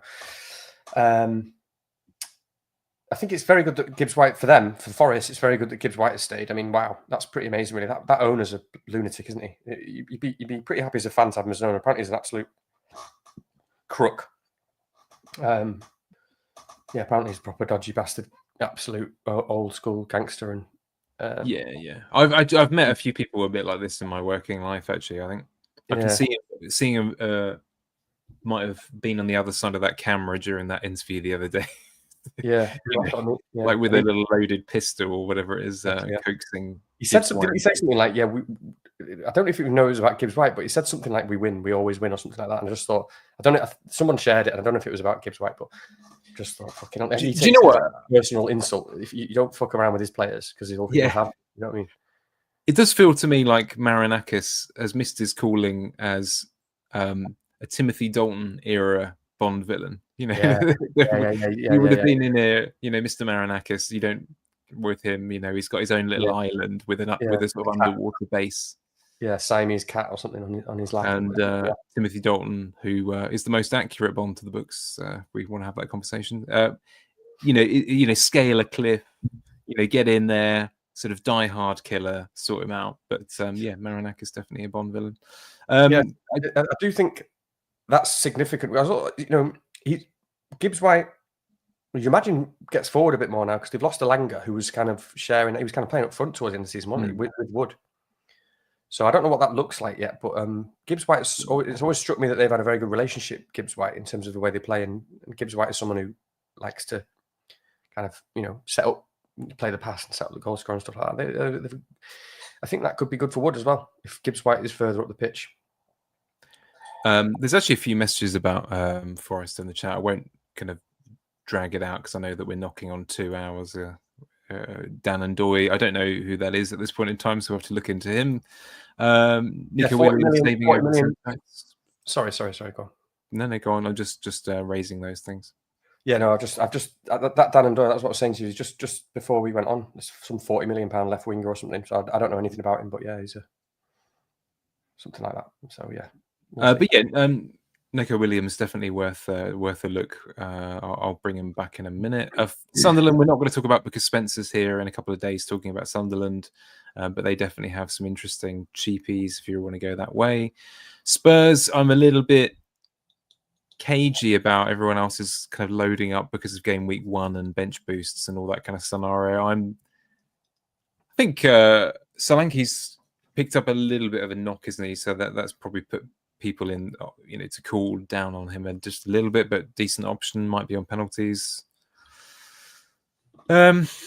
Yeah, again, there's some reasonable options there. Goalkeeper, of course, is something that we're all kind of interested in, just in case there's this small chance that Kinski gets in. But Kudos, I've already said my piece on him. I don't know. Great player, and it may well come off, but it still feels very punty to me. Feels punty, yeah. Yeah, feels punty.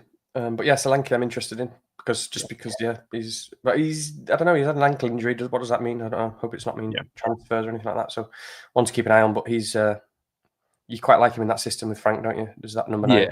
The he was on game day draft. I think I stuck him straight in, so that's a sign. Yeah, West Ham. I'm obliged to talk about this. Really. I mean, again, should I put to you first what I think? Yeah, go for it. Yeah. Because then you can sort of confirm or kind of rubbish it. But as I say, I was speaking to Baker because he did that video and watching the game, and these are the sort of things that do interest me. It's those interviews afterwards and talking about what systems and teams and what they've been working on, and whatnot. And obviously, Bowen scored that fantastic goal with his right foot, which he doesn't normally do. And then the interview afterwards, he was like, "Yeah, well, the manager's been telling me I've spent all summer working on my right foot. The manager wants me in those positions one-on-one where where the defender doesn't know if I'm going to go left or right, and blah blah blah." And I just thought, ooh, and they seemed to play. They played like a 3-5-2, didn't they, with wing backs? Essentially, is what it looked like. And again, Baker did a sort of analysis, but sort of long. He watched the whole match, and it looked like a full Krug and Bowen up front. I just thought Bowen hasn't interested me once pre-season because is he 8 million? Is he 8 million? 8 million. He's 8, yeah. Yeah, 8 million, and I'll ask you a minute about penalties because that's relevant. But I just thought, oh, because again, we're all expecting Potter to kind of start doing the business at some point with West Ham.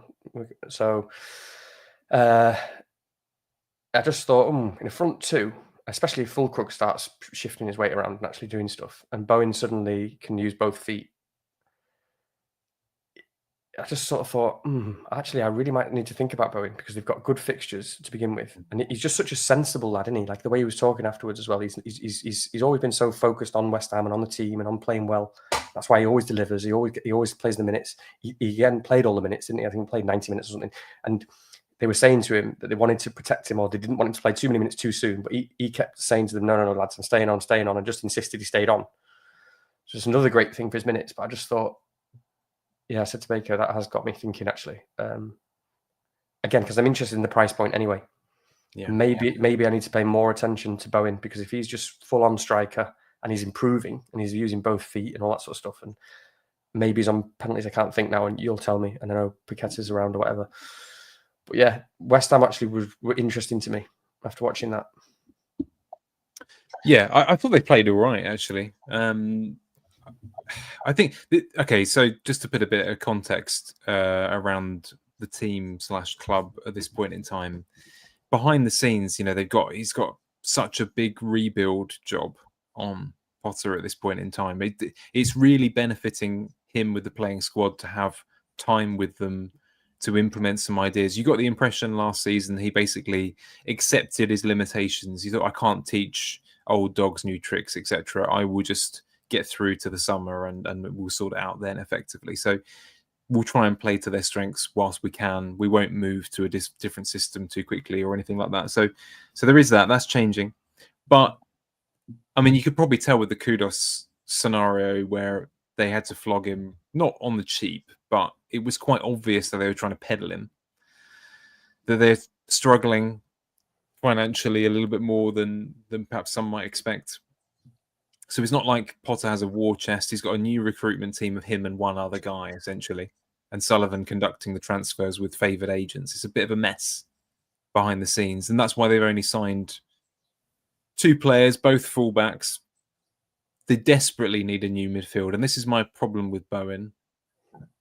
Is it's about supply, because at the moment a starting central midfield of Souček, Ward-Prowse. You've got people in behind, in and around that, like Guido Rodriguez, etc. Really high age threshold, no legs at all. Sunderland will dominate them on game week 1 at this rate. In terms of physically, that I'm worried about that energy. There's a real lack of energy in midfield. Beware of fans. Yeah. All right. Okay. Yeah. I know, but you get my point. It's with Paqueta. He's obviously been let off now, so to speak, or got off, or whatever you want to call it. He is a terrific player on his day, but it's really affected him. He will probably leave, I think. He just want a fresh chapter. So it's quite difficult to read, but they definitely need some new legs in the middle.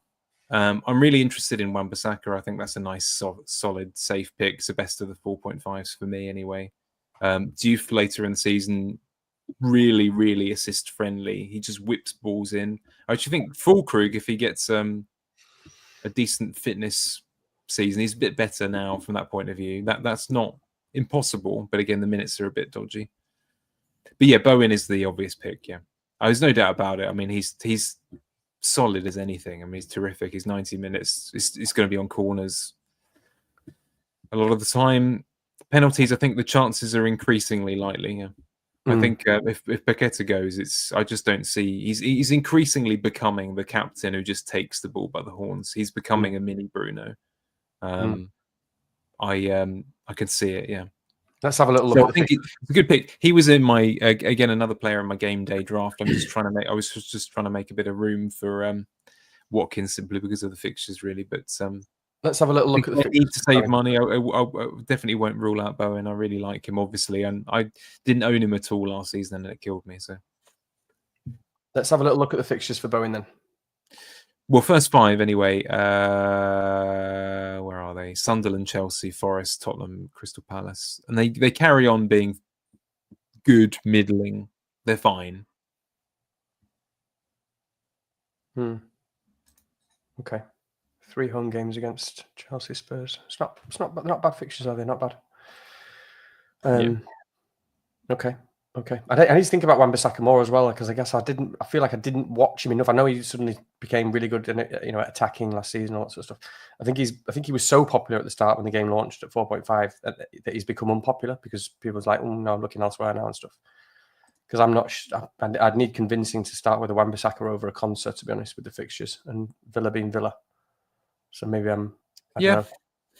I mean, let's be honest, it's probably not your starting guy anyway. But yeah, no, I really like him. But the only thing I would say is that last season they didn't have an effective functioning left side, and Diouf is quite an aggressive player. So I don't know. It depends on what they do there.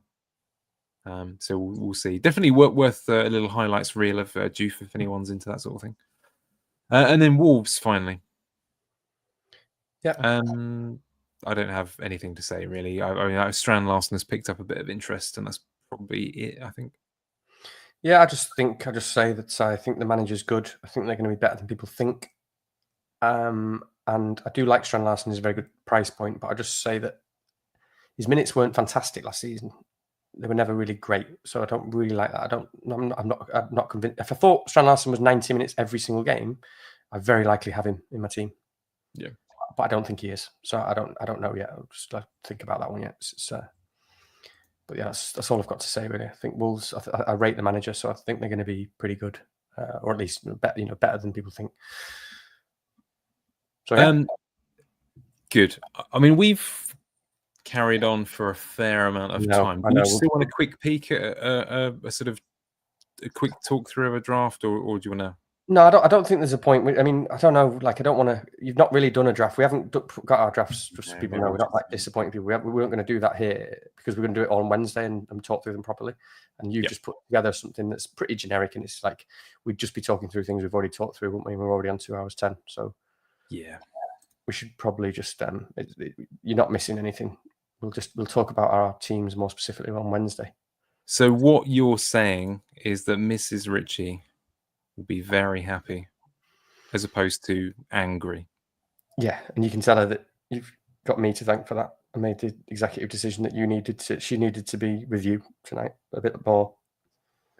I like the way this is going. Well, she's a terrific woman, obviously. So she deserves every moment.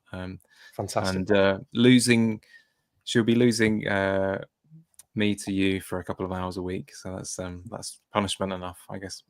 Yeah, we might try and do a few more pods this season, mightn't we? And I don't know, we might up the frequency a little bit here and there.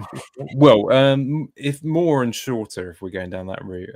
Otherwise, this is how it is. But I know that Wednesday we're going to try and get in Spencer. That won't be anywhere near as long in the.